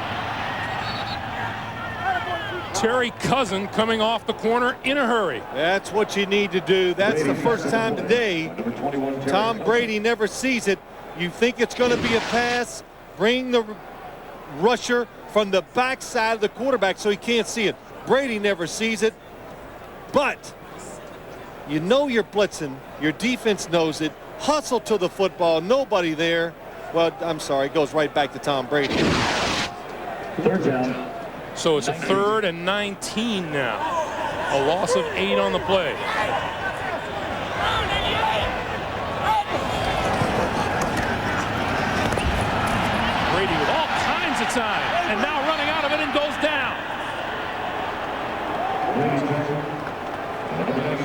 doesn't matter. You know, as a quarterback, Tom Brady could know that time when he dropped back that he can take all day, and if he gets sacked, it doesn't matter because your punter is still going to kick it anywhere he wants. Nobody open down the field. Good protection. And David Bowens gets the sack. Third sack on that drive as well as on the day. Jeff Ogden is deep. Ken Walter puts it up. It bounces inside the 5, and there it will stay. Back out across the 5 to the 6-yard line. Nice bounce for Ken Walter. Meanwhile, David Bowens, a third-year man out of Western Illinois, got himself a sack. We'll be right back. Private use of our audience. Any other use of this telecast or of any pictures, descriptions, or accounts of the game without the NFL's consent is prohibited. In the bright red Christmas tie, there's Bob Kraft, the owner of the New England Patriots, and his wife just to the left there, Myra, and his son, Jonathan, vice president, or vice chairman, rather, of the New England Patriots on the phone. Dedicated Patriots fan for a long time, and then said, hey, I like them so much, I might as well own the team. Yeah, it's nice to have that option in life. Doesn't he know it's cold out, though? Fiedler out of his end zone, throws this side. Oh, what a pass over the 20-yard line and complete to James McKnight. That ball on its way, a penalty marker is down. That ball on its way well before McKnight made his move. Well, he had to. He was under pressure. People, a defensive player at his feet, and Bobby Hamilton, 91, hits him late. Personal foul, roughing the passer, 91 defense. Picked the quarterback up and drove him to the ground unnecessarily. 15-yard penalty, first down. Oh, I know what they're saying. You cannot pick the quarterback up when he's defenseless and drive him into the ground. That last little effort is probably what Jeff Triplett saw, but well, you know what? If there's ever a doubt, they're going to throw the flag because they're going to. You got to protect defenseless players. And let's take into account what's happened here these last few moments. 3 sacks on that last drive by the Miami defense. The Patriots get a good punt, but then the penalty helps the Dolphins come out of their own end. Fiedler to throw. Little screen over the middle, and that's complete to Lamar Smith. Smith to midfield and out of bounds. And 2 big plays now have Miami in New England territory. You know, and I know I played this game, Greg, and here's what happens. Miami moves the ball before half. It gives Jay Fiedler, Chan Gailey, who calls the plays, it gives them a chance to get a little confidence and rhythm, and we're seeing a result of that here in the second half in the first couple plays. That really does help the quarterback, and there's Chan Gailey, and not Miami, so he had to put a hat on that head today. Chan said, you know, I know how to get 46 yards in 2 plays. He just did. On first down, Lamar Smith. Change of direction, gets to the 46-yard line. But can they find a way to run the football? That's, you know, the Miami Dolphins last year, they run it. They play really good defense. That's what they are about. This year, especially late, I think the defense is starting to struggle. They cannot run the football, and it's there you go. Look at that statistic. 104, 20th in the league. Before the season, you would think they would be at least in the top 10 from what they did last year. And just 39 yards today. They aren't even on a pace to crack that. 2nd and 8.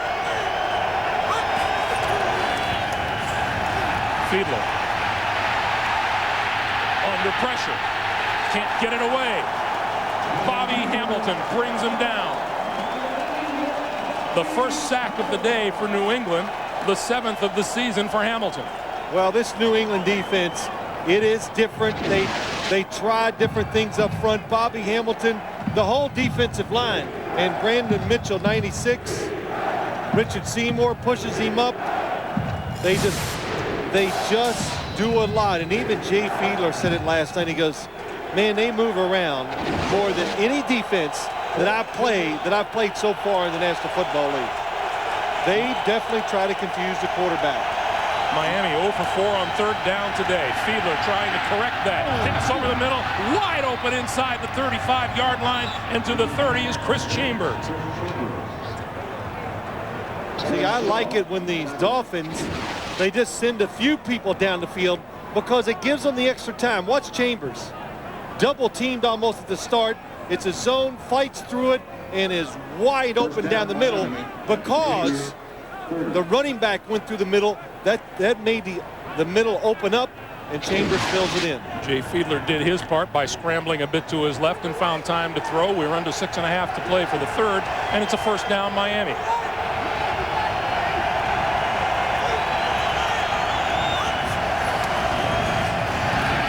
Fiedler on the roll, throwing deep, and his intended receiver stopped and pulled up. It's all right, nobody was open, they just throw it away. James McKnight turned it up at about the 10-yard line, and that ball landed closer to the end zone. You know, I just got to say this, though. I'm glad that it's a Saturday game here. It means a lot. And, you know, most of all, Greg, I'm glad that the weather is nice today. Because, see, if it was cold, you might have sat in your car and done nothing. And, of course, I'm referring to the fact that we went to practice on Thursday, and it was cold and windy. It was Arctic. And Greg sat in the car the whole time. And you know what? My ears weren't red at the end of the day. Fiedler throws this side, complete to Chambers, who gets up and goes down again. His progress will be marked at about the 22-yard line. Boy, this Chris Chambers, you look at him, he's 5'11". But when you look at him and you see him in person, he's got the body of about a 6'3" wide receiver. His legs, you know, his legs are about 36 inches long. He's got long arms, and he's a big receiver too. So when he goes down the field, he's able to push off, get position, and has the speed to run by you too. All three of his catches today have come on the last two drives of Miami. 3rd and 2. On the ground. They're not going to make it. Got to go for it here. I know a field goal puts you 14 points down, but you don't have many chances. You only got 5 minutes left in the third quarter. Your defense can't stop the run. The clock continues to just move fast. You got to try to score a touchdown here. Patriots fans come to their feet. It's a solid yard. 4th and 1. I'd throw it. Lamar Smith didn't get there. Not even close. Penetration by the defensive line. Nowhere for the offensive lineman to get out of the way. Tough for the runner. Patriots with the stand, and we'll go the other way when we come back. On CBS is sponsored by Southwest Airlines, proud sponsor of the NFL and official airline of Super Bowl 36. Bud Light, for the great taste that won't fill you up and never lets you down, make it a Bud Light. And by Jeep Liberty. Jeep, there's only one. Well, the Patriots might as well have had that ship on the front line on that defensive stand. They take over now at their own 21-yard line. Hello. Oh, Martian Center. Antoine Smith in the backfield. The pitch for Smith. Smith can't turn it outside and lost yardage on the play. It'll be 2nd and 11. Well, let's go back and look at the 4th down play. You're the players. Romeo Crennel giving the signal. Watch this. Pay attention. Whoa, got a little weave. Yeah, all right. Man, and the players say, okay, coach wants us to stop him on 4th and short. But Romeo Crennel, longtime assistant in the National Football League, now the defensive coordinator. Boy, he has paid his dues to finally get a chance to run one of the units. Brady straight drop throws outside, and that is complete to Troy Brown. That'll be enough for a first down out to the 32-yard line. I think that's the first time they have thrown the football down the field today with success. I think it's the second time Tom Brady's even tried. The longest pass was the one that Brady caught and ran. Nice throw to the outside. A 95th reception of the season for Troy Brown. Smith weaving his way through the middle of that Miami defensive line. Now again, you know, I know I'm beating this to death, and I'm going to say it again anyway. The Patriots eat up 6 minutes on their opening drive. The Dolphins have a nice drive, no points. You've got to stop them. They pick up a first down on a good throw, and now a huge run. Again, on first, the Patriots letting the play clock go down inside 5 every time now.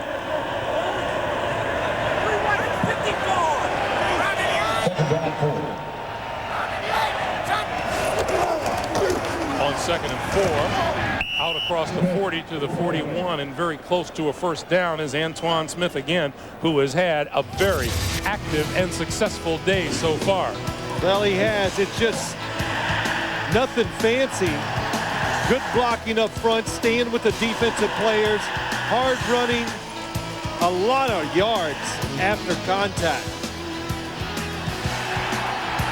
And great work by the offensive line up front, opening up the holes for Antoine Smith here today. That's what you running backs to do. You want them to get you yards after they're hit. Antoine Smith had 141 rushing yards just prior to that play. That's a big play. Tim Bowens in the backfield stops it and keeps the Patriots from taking this game in the fourth quarter. So Ken Walter onto the field to kick it away.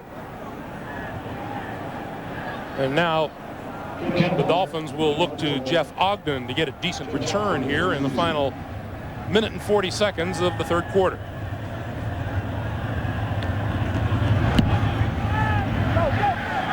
Ogden, fair catch called for and made at about the 24-yard line. Under a minute and a half to play in the third. We'll be back. Here's our NFL.com interactive poll for the day. Which stadium would be the toughest place for a road team to win a conference championship game? Log on, cast your vote, NFL.com. Fiedler to throw on first down. Trying to create some time. And a quick flip over the middle is incomplete, intended for Hunter Goodwin, the tight end.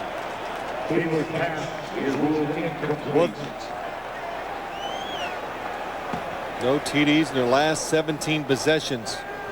You know, you learn so much when you sit around teams for a couple days, but you know, they do such detailed scouting looks at the opposing team. And Bill Belichick, they did a detailed scouting course on this Miami offense, and they just realized if we just keep field position somewhat good, that they really struggle driving the football down the field to get points.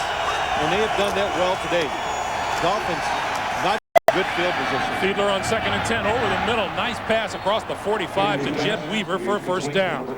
23 yards on the play. Because as you look at the game, Greg, Jay Fiedler, they've made a lot of good plays in the passing game.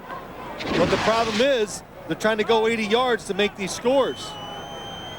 Boy, nice look at what Jay Fiedler sees, and not real big windows, are there, Greg, to throw the football in this league? But as you so often point out, that's open. That's open in the NFL. Last 45 seconds of the third quarter. Fiedler.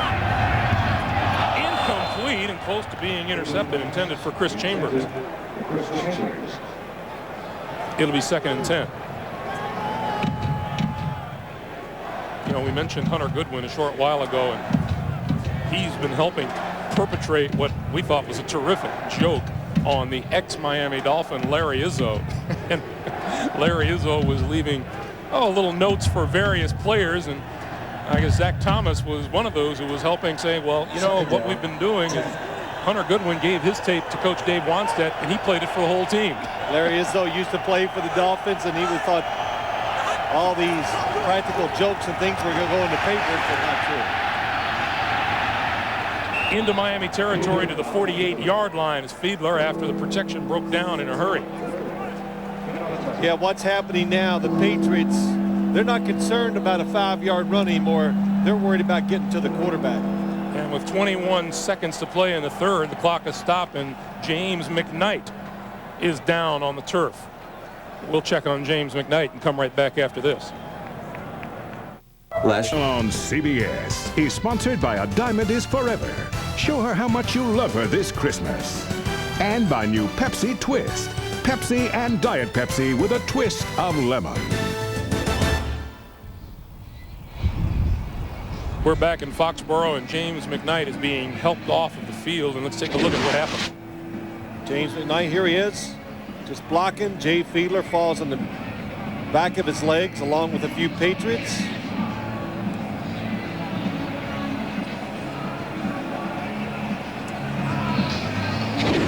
And he is coming off very, very gingerly. Oronde Gadsden not playing here today because of hamstring problems, so that would cut the wide receiver core to Chris Chambers, Dietrich Ward, and Jeff Ogden. Those are the three wide receivers in now on 3rd and 4.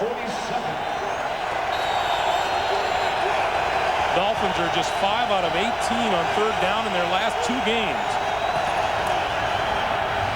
Fiedler with time to look things over. Penalty marker is down. The pass is incomplete. And let's check the marker on the near side of the field.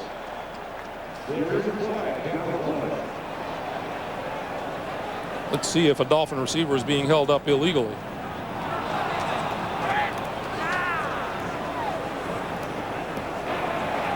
Holding, 22 defense. 5-yard penalty, automatic first down. The penalty is on the ex-Miami Dolphin, Terrence Shaw. And what he's not going to like is the fact that he was holding Robert Conrad, who was just out in the flat, just standing around.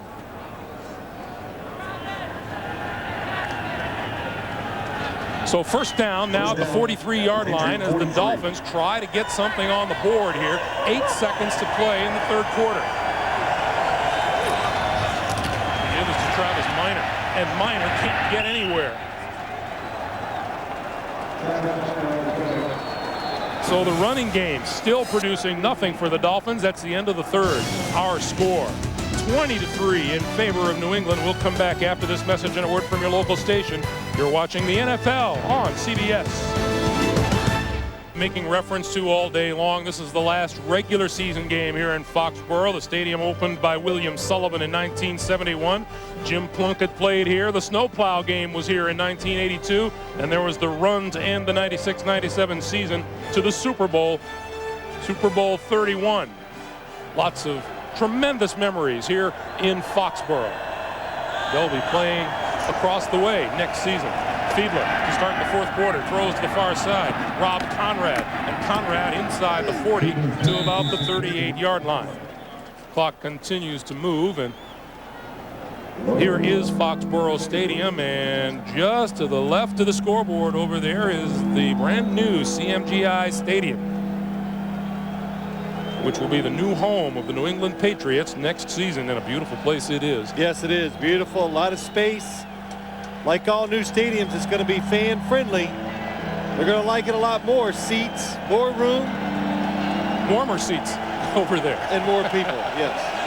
3rd and 5. Big play here for Miami. James McKnight suffered a sprained ankle. He is back onto the field. Fiedler down the sideline for Chambers. One-handed, penalty marker is down. It's incomplete. Let's see which way this call is going to go. Ty Law was right with him.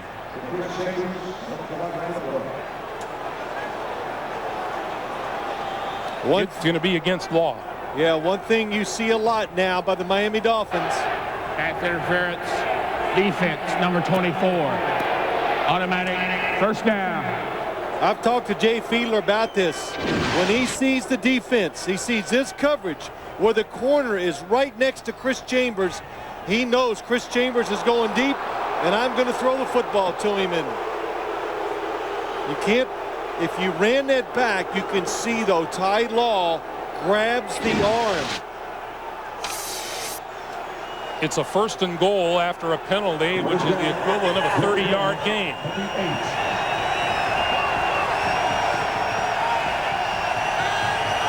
From the 8-yard line, Fiedler throws this side, incomplete. Chambers, the intended receiver. It'll be 2nd and goal. Chris Chambers against Otis Smith. Looking for the fade to the back of the end. Pretty good throw by Jay Fiedler. Just gets there so quick.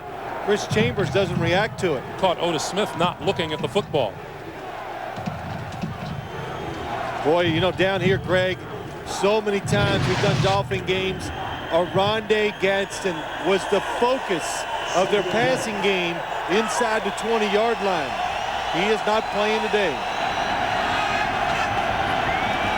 Second and goal, but loud for Chambers. It is incomplete. Hand-to-hand combat with Otis Smith. It'll be third and goal. Of course, Arondé's out. Now we know who they're going to look for. 3 straight to Chris Chambers. Jay Fiedler gets away with this one. Otis Smith in good position, not able to make the catch. Chris Chambers has 5 fourth-quarter touchdowns in his last 6 games. So he has become the go-to guy late for Jay Fiedler. Third and goal. Fiedler looks this side. It's complete. Penalty marker is down as Jed Weaver goes into the end zone. And let's check.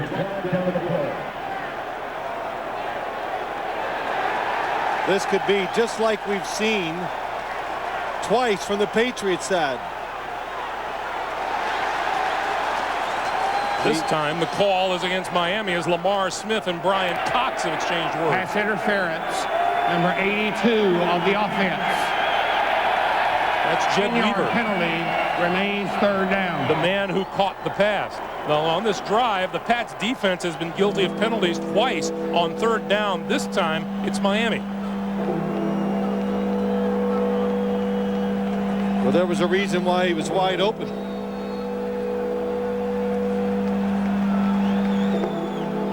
Well, now you get in this situation, Greg. We talked about early in the game how hard it is to score, to throw it in against this Patriots defense. If you don't pick up, if you don't score here, I would think for sure the Dolphins would try to kick a field goal now. Third and goal. Time running down on the play clock. Fiedler barely gets it off on time. Looking, throws. It is inside the 5 and incomplete, intended for Weaver. That's not a tough decision to make now. Third and goal. From this far out, you have to kick the field goal. Or fourth and goal, I should say. Jay Fiedler taking a chance, being aggressive, trying to throw it to Weaver. Matt Stevens and Terrell Buckley both there for the coverage. So this will be Olindo Mare from 36 yards out. The kick is away and is straight enough and is long enough. And for the second time today, Mare has a field goal. It's 20-6, New England. The numbers tell you that the Patriots greatly assisted the Dolphins on that drive of 58 yards. Olindo Mare capped it with a 36-yard field goal. 13:41 to play, 20-6 New England lead. Patrick Pass is deep for the kick. Pass, running start from the 14. And wrestled down at the 30-yard line. Scott Gallion, reserve linebacker, makes the stop after a 16-yard return, and we'll be right back.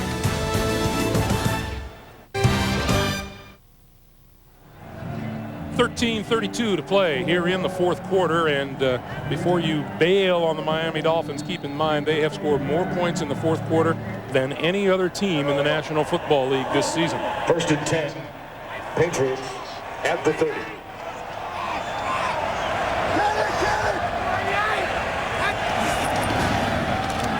Brady, all the time in the world, and out goes deep and overthrows the intended receiver, Troy Brown. Terry Cousin was with it. I've kind of talked about this a few times today, but Greg, this is it. Your defense, it's got to come through for you. You got to protect the time that's left on the clock, and you've got to get off the field in 3 downs. And Jim Bates, of course, he knows that. The first play, they blitzed Tom Brady. Good coverage on the outside. 2nd and 10. That tells you what the Miami defense has done. J.R. Redmond now in the backfield. And Redmond gets handoff.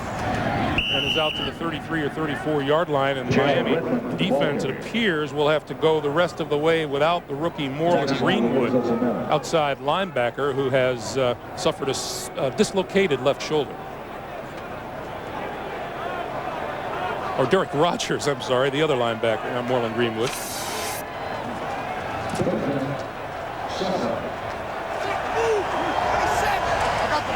37.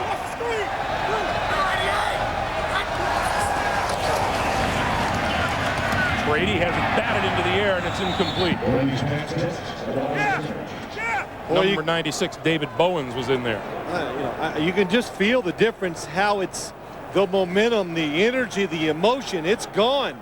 And the New England Patriots knew it. They came out with a play-action pass on first down to try to change field position and get it going again on offense. But Miami, really a good series, 3 and out, gives their offense the football back quickly. That's Jeff Ogden standing back at his own 15-yard line. Walter's kick is high, but not very deep, and a fair catch is called for, and now he lets it bounce. And it bounces inside the 20 to the 18-yard line, and when Jeff Ogden gets to the sideline, I'm sure somebody's going to say, you got a fair catch that football. That's a difference of about 15 to 20 yards. Sponsored by Saturn. Now with 2 distinctively different car lines, the L Series and S Series. 1010-220. For great long-distance rates anywhere in America and around the world, dial 1010-220. And by Centrum Performance, with more key nutrients to help energize your mind and body. 12:31 to play in the fourth quarter, and these New England Patriots with their sights firmly focused on the AFC East title. Beating the Dolphins here would be a huge hurdle. Penalty markers fly. This play won't count.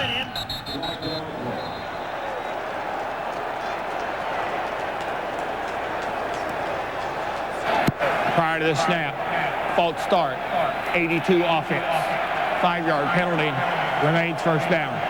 Dave Wanstead shaking his head because anytime it seems that the Miami Dolphins start to get something going, something happens to his team.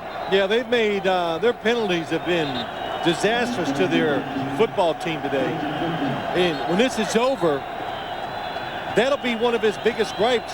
They put themselves in so many bad positions and helped the New England Patriots a couple times on offense by penalties which they had control over. 7th penalty of the day on Miami. 1st and 15.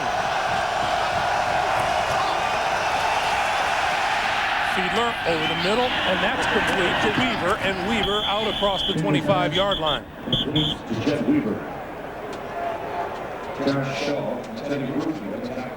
Pickup of 13 will make it 2nd and 2, and for the best NFL coverage on the net, including expert analysis and live scoreboards, go to cbs.sportsline.com, or your AOL keyword is CBS Sportsline. Now this is the time, as Lawyer Malloy was pointing out to us, that it's time for the New England Patriots defense to stand up and just not totally surrender to the offense. Fiedler. Incomplete, and a fine defensive play by Terrence Shaw. But he was talking about the acquisition of the veteran players who know how to play the game on defense, particularly at this part of the game. Yeah, you know, that's right. New England, with all the new players they brought in, the free agents, the veterans, and Lawyer Malloy said it, the strength of what we do. We just can't, like, overpower you and stop you cold, but we think it's very hard for you to drive down the field, make a lot of plays, and score a touchdown. Evidence, only 2 field goals given up today. And now the Dolphins are forced to use a timeout. They stop the clock with 11:48 to play here in the fourth. That is the first timeout they have used here in the second half. And this reminder, Sunday on CBS, the only thing Professor Max Bickford loves more than teaching is inspiring his own kids. CBS invites you to see television at its best. The Education of Max Bickford, Sunday on CBS. You know, I enjoyed being a fan last Sunday. We did a Saturday game. It was great. It really was. It was. By the time football was done last Sunday, I was exhausted. because I watched them all. But like us today, Greg, we're driving to the game, and I see fans out in the parking lot. They're cooking hot dogs or bratwurst or whatever it is, and I go, man, it's just a nice thing to do. Come to the game, have some fun. It wasn't so cold. Oh, you are just so.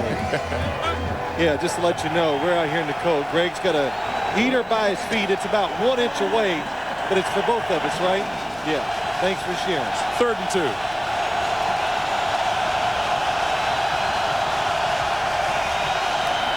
Big play here for Fiedler. Fiedler eludes the grasp, looking for some place to throw the football now. On the run, throws down the sideline, and that's complete. Jeff Ogden made the catch. That's enough for a first down, and what a play by Jay Fiedler. Yeah, how good was that? Jay Fiedler under pressure. Nobody's open. Number 98, Anthony Pleasant, from the right side, grabs his jersey, cannot pull him down. Fiedler just staying alive. Finally spots the receiver open down the field.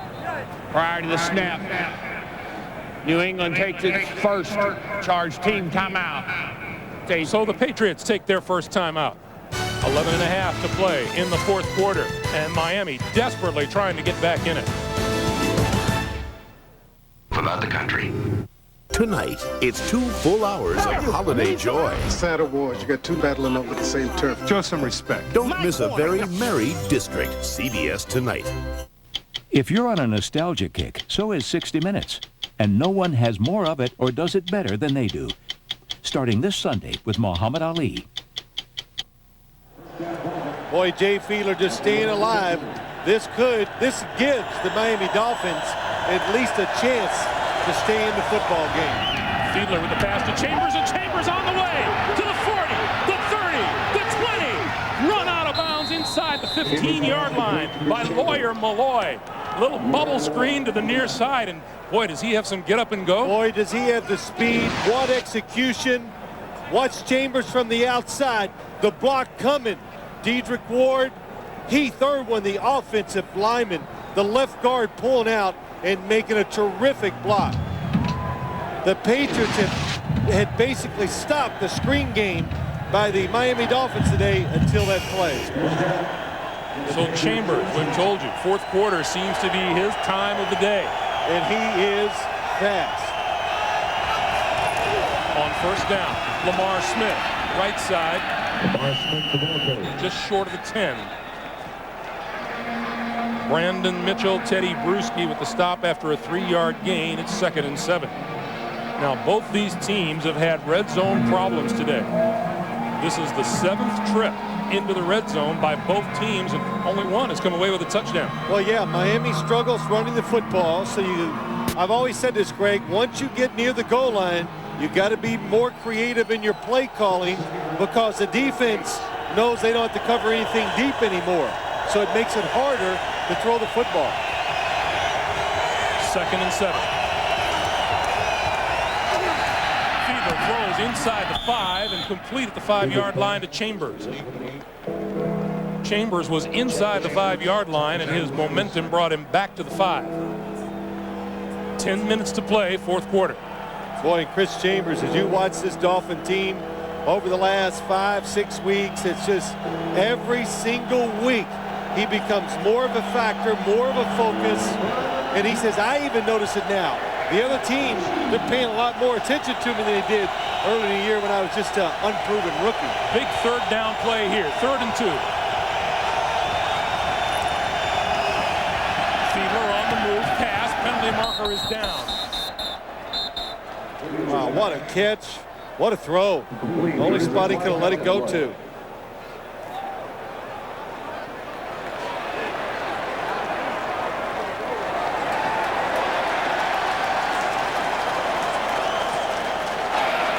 Illegal formation. Only 6 men on the line of scrimmage. Offense. 5-yard penalty. Remains 3rd down. Oh, again, what a killer of a penalty for the Miami Dolphins.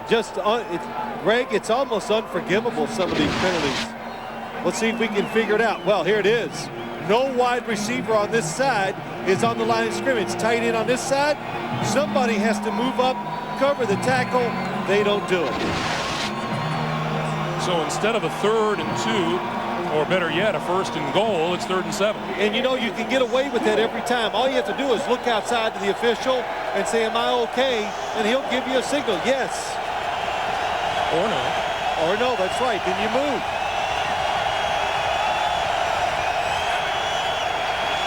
Fiedler lobs for the end zone. Incomplete. Jet Weaver, his intended receiver. Matt Stevens on the coverage. A lot of contact down the field. Jay Fiedler tries to wait as long as he can. Has to anticipate about 2 foot too long. 2 feet. 4th and 7. Now Fiedler needs the 3-yard line for a 1st down.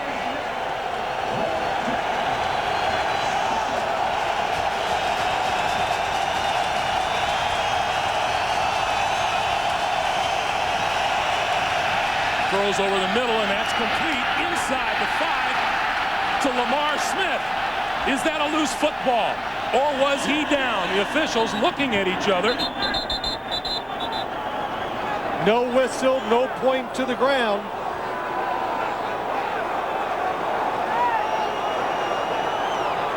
We have ourselves a questionable result right here.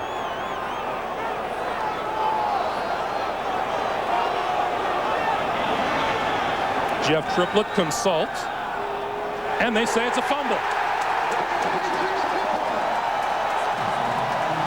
Boy, you bet. Yeah, Dave Wanstead is looking for that buzzer. He's about to challenge this. Hey, even if you don't find out, you got to challenge it because it is the game.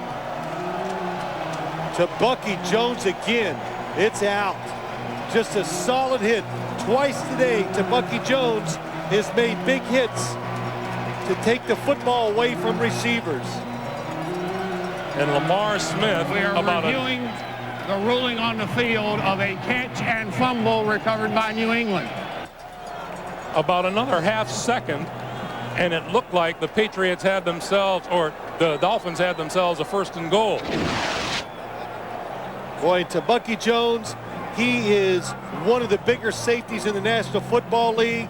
A tremendous hitter. That was his reputation coming out of the University of Syracuse. And, you know, he does a lot of things well, Greg. They brought him into the league as a corner.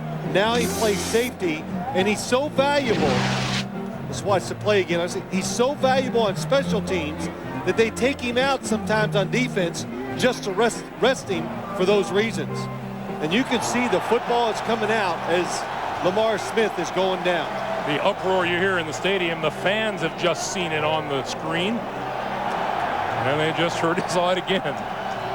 You know, sometimes Lamar Smith was in good position, both hands on the football, but the contact is just so solid that even though you're trying to protect it. The play, it was a catch.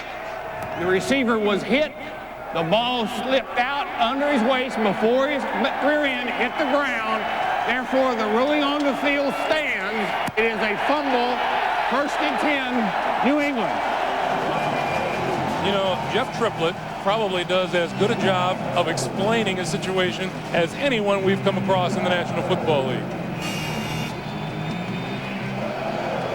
And what it really does, it just helps the fans, as I said earlier, Greg. And you see that 7 turnovers by the Dolphins. Dave Wanstead, if he has one pet peeve in this game, or in any game, and he talks about his team, turnovers just drive him crazy. And last week, 3 interceptions.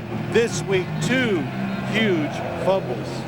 Meanwhile, New England, in their last 5 games, are a +8 in the turnover department, so they've been making it happen. 8:51 to play.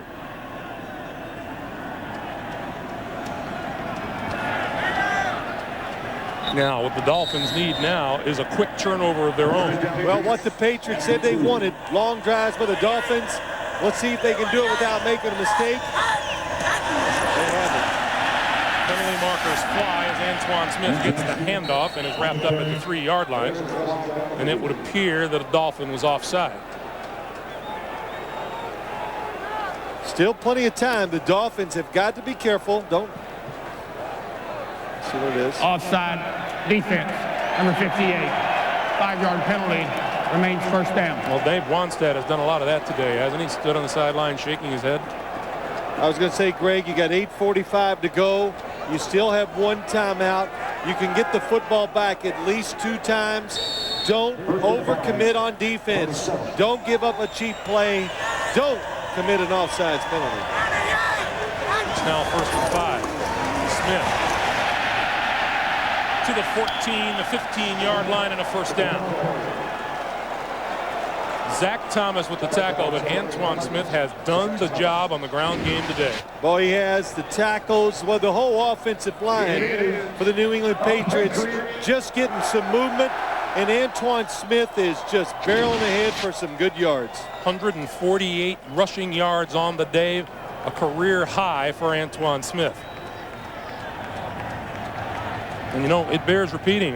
As Bill Belichick said, you know, he was freed up fairly early. Well, they were hoping for that. In June, the Buffalo Bills had to let him go because of salary cap restrictions. The Patriots were hoping for that. They signed him, I think, 2 days later. And Smith just keeps adding to the total out to the 21-yard line. You know, the same division, Greg. The Bills and the Patriots in the same division.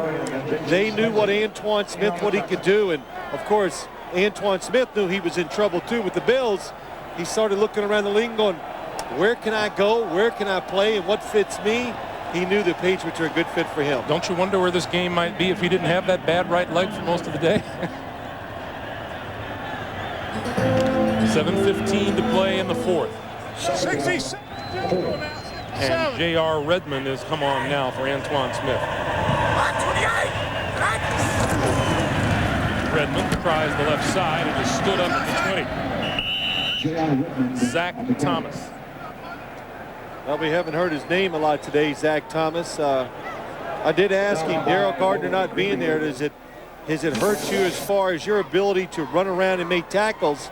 Because Daryl Gardner, defensive lineman, they got to protect Zach Thomas. He says, no, the guys that are in there now, they are protecting me just as well. 14 tackles today. And Phil, you know, as we know, the tackles are divided up into tackles and then solo tackles. He has more solo tackles than the next Miami Dolphin has total tackles.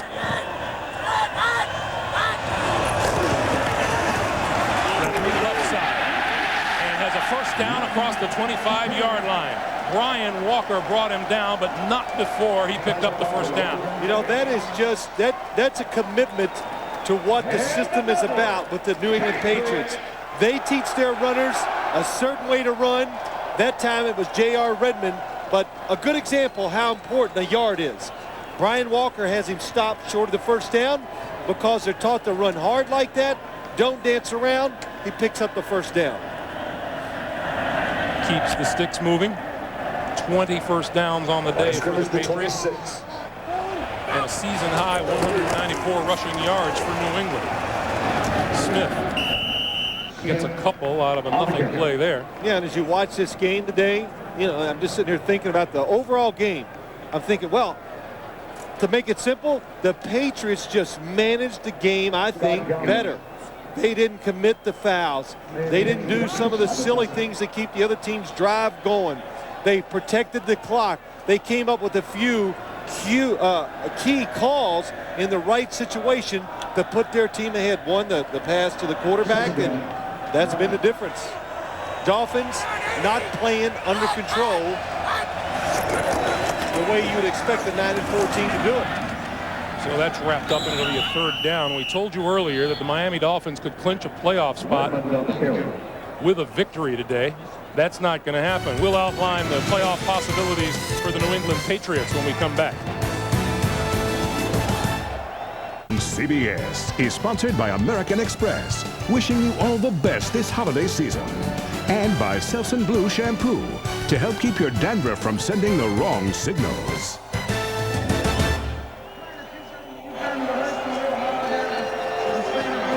.453 remaining in the fourth quarter here at Foxborough Stadium. We look at the 237th and final regular season game to be played in this stadium. The Patriots would like to extend the life of this stadium to the postseason. This is J.R. Redmond on the right side. As we look at the numbers in the AFC playoff race, consider this for the New England Patriots.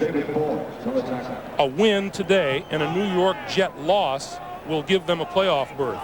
A win and a Baltimore loss will put New England into the postseason, as will a win and a Seattle loss or tie, or should the Dolphins come back to tie the Patriots here and a Seattle loss. You got that, folks? Oh, yeah, sure. We'll have a quiz in about 2 minutes. You lost me after the second one. I said, okay, I'm going to quit listening, and let's just wait a little. Go home and watch. Yeah, that's right. Let's just watch and wait for another week. And now we have a timeout on the field. While we have the opportunity, coming up next, two hotbeds of hoop collide when Keith Bogans and the Kentucky Wildcats tangle with Jared Jeffries and the new-look Indiana Hoosiers. That's next on the home of the NCAA Championship, CBS Sports. You know, as you talk about the playoffs and all that, I think Dave Wannstedt said it perfectly last night to us. You know, we were saying, well, what is your team doing? And he goes, well, we're not stopping the run, running the football, we're turning it over. None of the things that we need to do to be a good playoff team. But he goes, you know what? Nobody else in the league is doing it either. So we're all in the kind of the same boat, except for two teams who are absolutely separating from the rest. The St. Louis Rams and the Pittsburgh Steelers have made a distinct, I think, jump over the rest of the teams in the league. You know, we're in the habit of sending out good wishes, Phil, and while we're at it, as we usually do, our BA extraordinaire, Ryan Galvin, all of us at CBS on our crew here send our best wishes out to Ryan's mom, Mary. Happy holidays, good wishes, all that good stuff. Ken Walter with the kick. Just don't see. Fair catch called for and made by Ogden at the 21-yard line. 46-yard punt, and Jay Fiedler with no timeouts to work with and 4 minutes even on the clock is down by a score of 20-6. Yep, just do this. 4-down territory always. You just try as an offense. Don't worry about the clock too much. Try to score a touchdown. Of course, that's always the goal, but just knowing you got the onside kick and you hope you can get one throw into the end zone. And you and I were talking during the timeout, Phil, that you know the Dolphins had their chances earlier in this quarter down here in the red zone. Chris Chambers almost catches a touchdown pass. They fumble. They commit a penalty and don't get a touchdown one other time. And a penalty that prevents a first and goal. Fiedler out of the shotgun. Going down. Anthony Pleasant was all over the quarterback. Probably one of the surprises to me is the New England Patriots. Anthony Pleasant, number 98, another one of those free agent pickups by Bill Belichick, that the pressure they have put on Jay Fiedler today. That one bounces before it reaches the intended receiver, Dedrick Ward, and Fiedler is meeting the turf more often than he would like in the closing minutes of this game. And Anthony Pleasant again, putting the pressure on him. 3rd and 12. And now this New England crowd just on its feet and cheering their local heroes.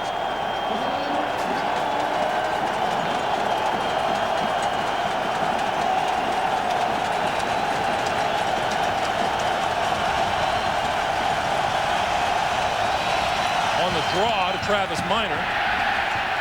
Minor wrapped up at the 25-yard line. Willie McGinnis, number 55, with the stop, and it'll be 4th and 6.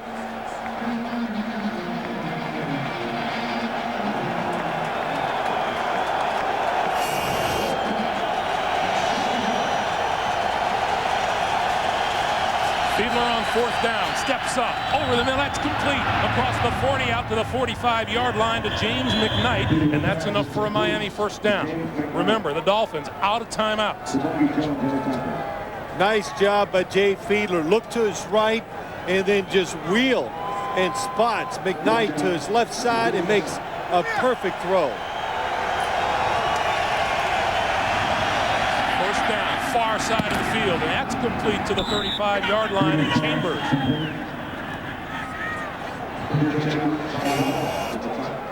...17-yard pickup.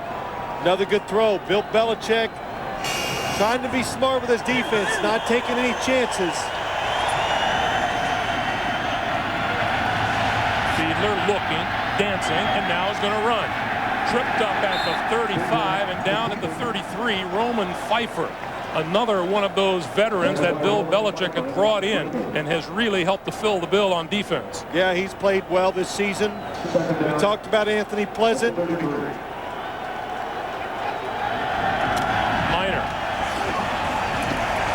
And Minor to the 30-yard line, and that'll take us to the 2-minute warning. 2 minutes to play. Dave Wanstead would love a lot more time. Bill Belichick says run that clock. Right there, one of the more intriguing stories in the NFL this year. Drew Bledsoe on the left, and his replacement since game 3 or game 2, Tom Brady. 3rd and 4 for Fiedler and the Dolphins.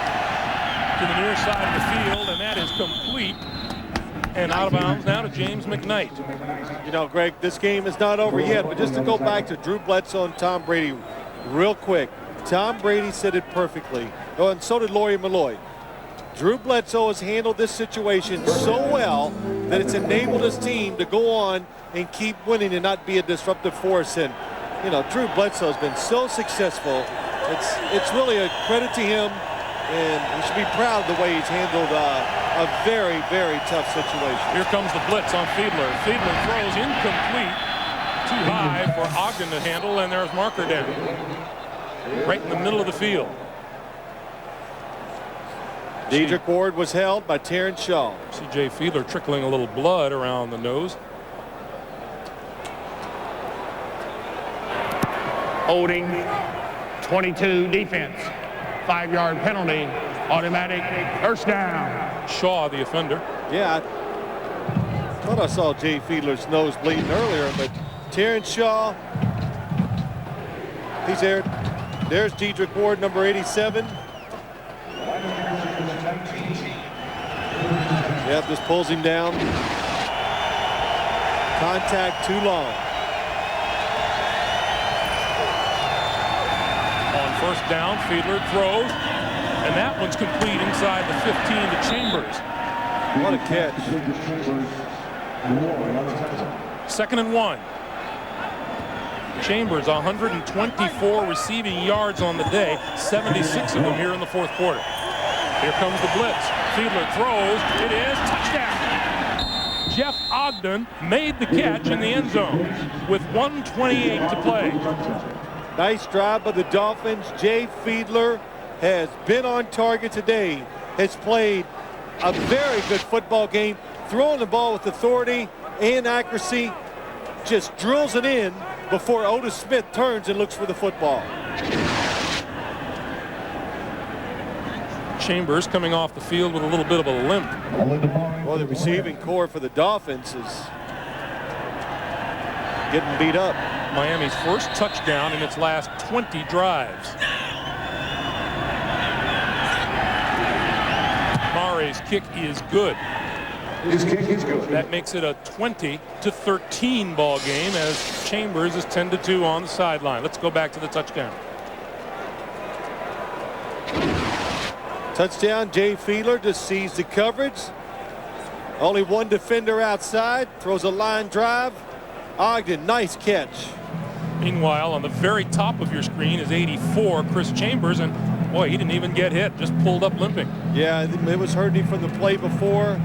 That looks like it could be cramps, Greg. You know, with my medical background, I can figure these things out. Yes, doctor. Yeah, I know. You see Chambers' numbers. Meanwhile, Fiedler, with 320 yards throwing on the day, has notched a career high.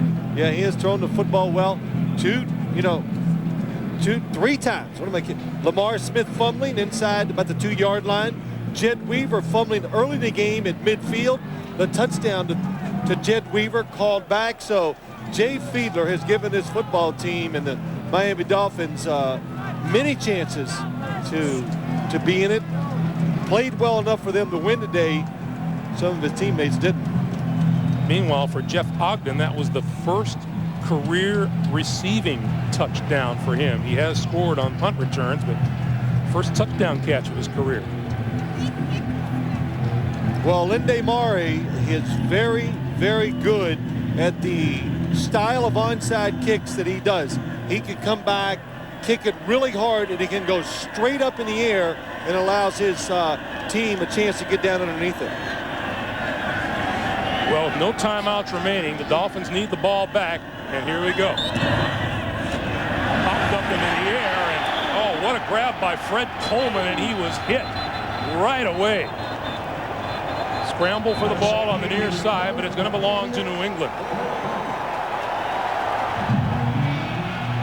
Fred Coleman is a first-year man out of Washington.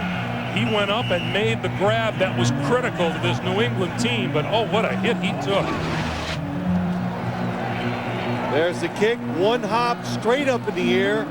Probably went down the field farther than they hoped it would. But you're right, I cannot see who makes the hit. Oh, it's David Bowens. Special teams, terrific special teams player, even though he's a defensive lineman. Oh, and that ball did come loose for just a second. He was down when it came loose, though. Boy, nice hit. How about that? This is not like a running back, the backup running back coming down the field, did you? This is a backup defensive tackle running down there making that hit. Fred Coleman getting all of the congratulations on the sideline. He just doesn't know it. Easy grab. Well, the Patriots, they have been impressive today. They did something in the second half that was hard. They were just trying to protect the lead, win this football game, and Bill Belichick getting doused. The New England Patriots about to win their 5th in a row, their 7th in the last 8, their 9th in the last 11.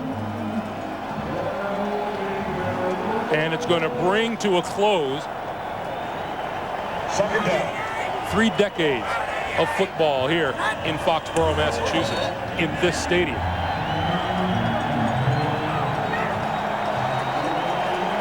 Well, they're going to run one more play, and that will be it.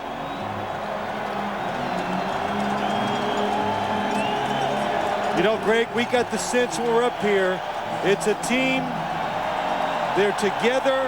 Everybody's involved in the games.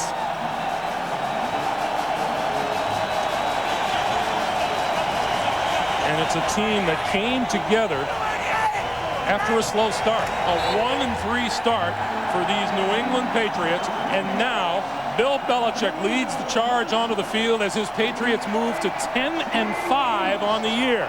And a giant step toward the AFC East Championship. A hug for Tom Brady. They got 196 rushing yards on the day, keyed by a terrific performance by Antoine Smith. For Phil Simms and Armin Katayan, Greg Gumbel saying so long from Foxborough. Our final score, the Patriots 20, Miami 13. We'll be sending you to Jim Nantz and Company in New York for the NFL Today right after these messages. You're watching the NFL on CBS. Lasting impression on the Miami Dolphins. In the last regular season game at Foxborough Stadium, Pass ran untouched 23 yards to score his first career touchdown. Can't get enough football? Go to NFL.com and create your own highlight reel with Video Mixer. Brought to you by the Intel Pentium 4 processor, the center of your digital world.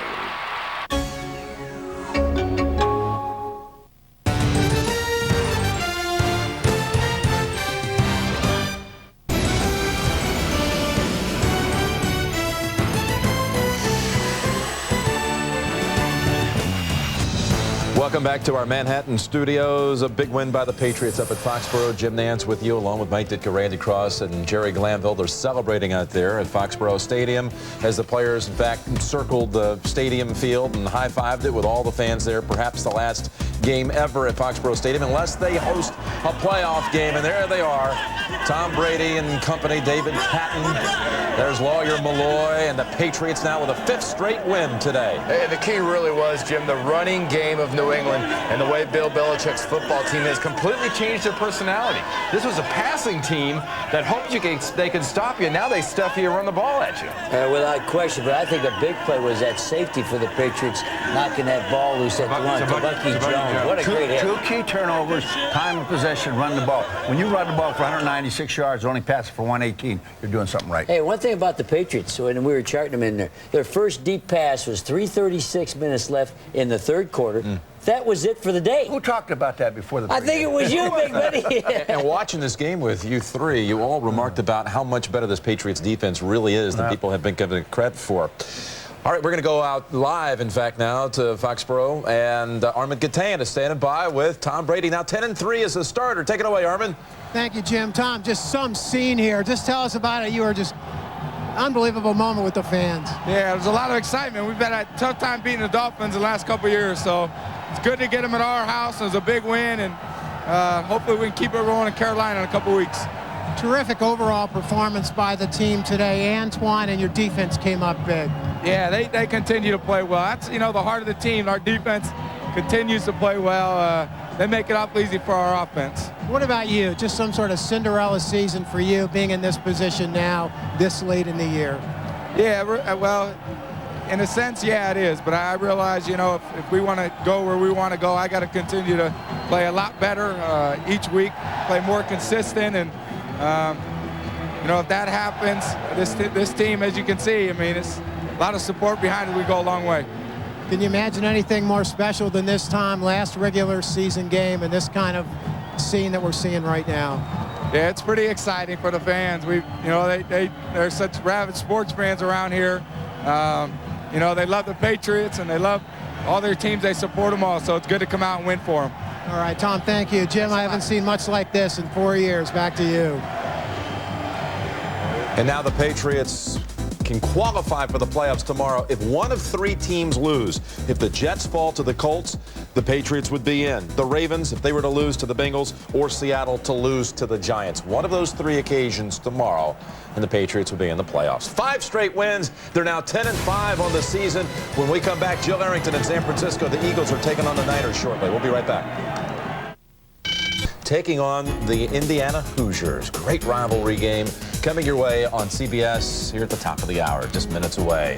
This afternoon, Philadelphia, the Eagles, undefeated this season on the road, winning by an average of 17 a game on the road. Will be trying to capture the NFC East crown with a victory. The 49ers have already clinched a playoff spot, and they still have a shot at the NFC West title. Jill Arrington is in San Francisco. She has more on the matchup.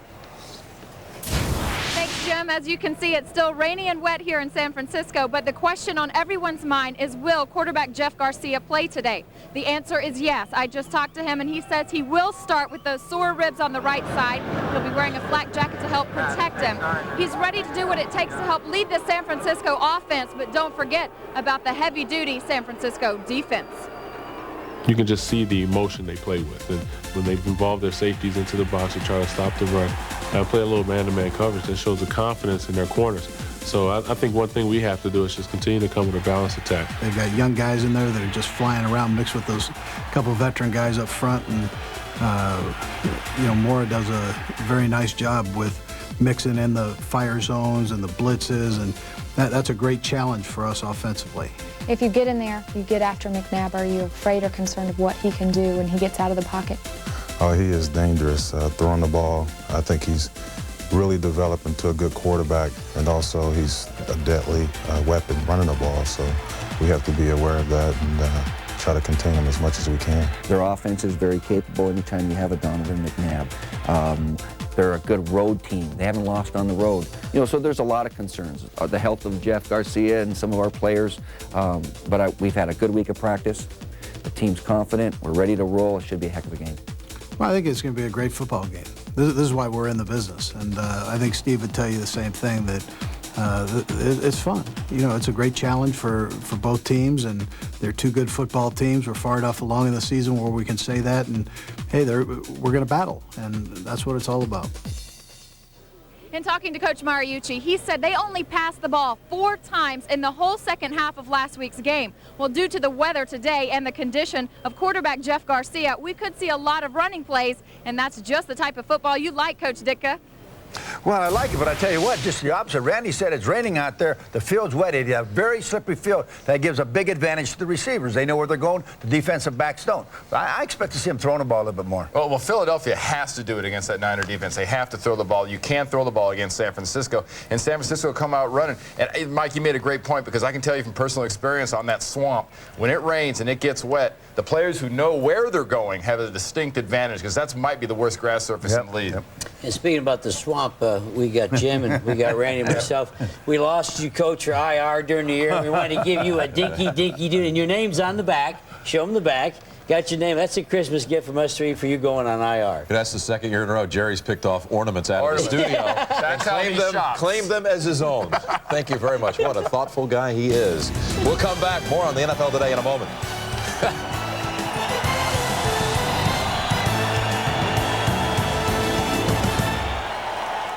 Tomorrow, I'll tell you why the Packers running back has the whole town of Green Bay feeling great. We want to play games in December that mean something. I'll talk with the top dog in Cleveland, Paul Hilton Davis, otherwise known as Butch. Yo, yo, yo, Merry Christmas. Santa Claus is coming to town on the NFL Today. Wait till you see who's been naughty or nice. I got some gifts for everybody.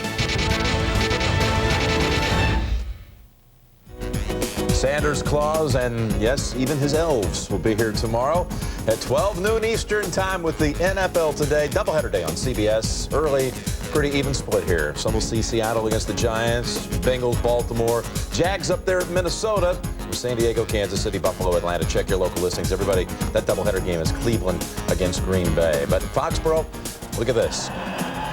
Troy Brown, Ty Law going to midfield here to thank the fans. They thought this might be the last home game ever at Foxborough Stadium. All they have left, bye week at Carolina. They win the division. They may not get a first-round bye, but they could end up hosting that first round of playoffs against the number 6 seed, the last wild card team to get in. I like them to be at home one more time. Absolutely. You know, Jim, I was in that stadium the last time it was like that, when they won the AFC and went to the Super Bowl. It seemed like they're just as wild. I mean, this is going to be a great scene when Hasselbeck told us off that interview that he looks forward to Seattle going there. These are great football fans. I don't care if they're there or not. Wherever they go, it's going to be good. And Belichick, great job. I do the preseason. In the preseason, there's never an empty seat. They love the football. I'll see you tomorrow. Save that fun.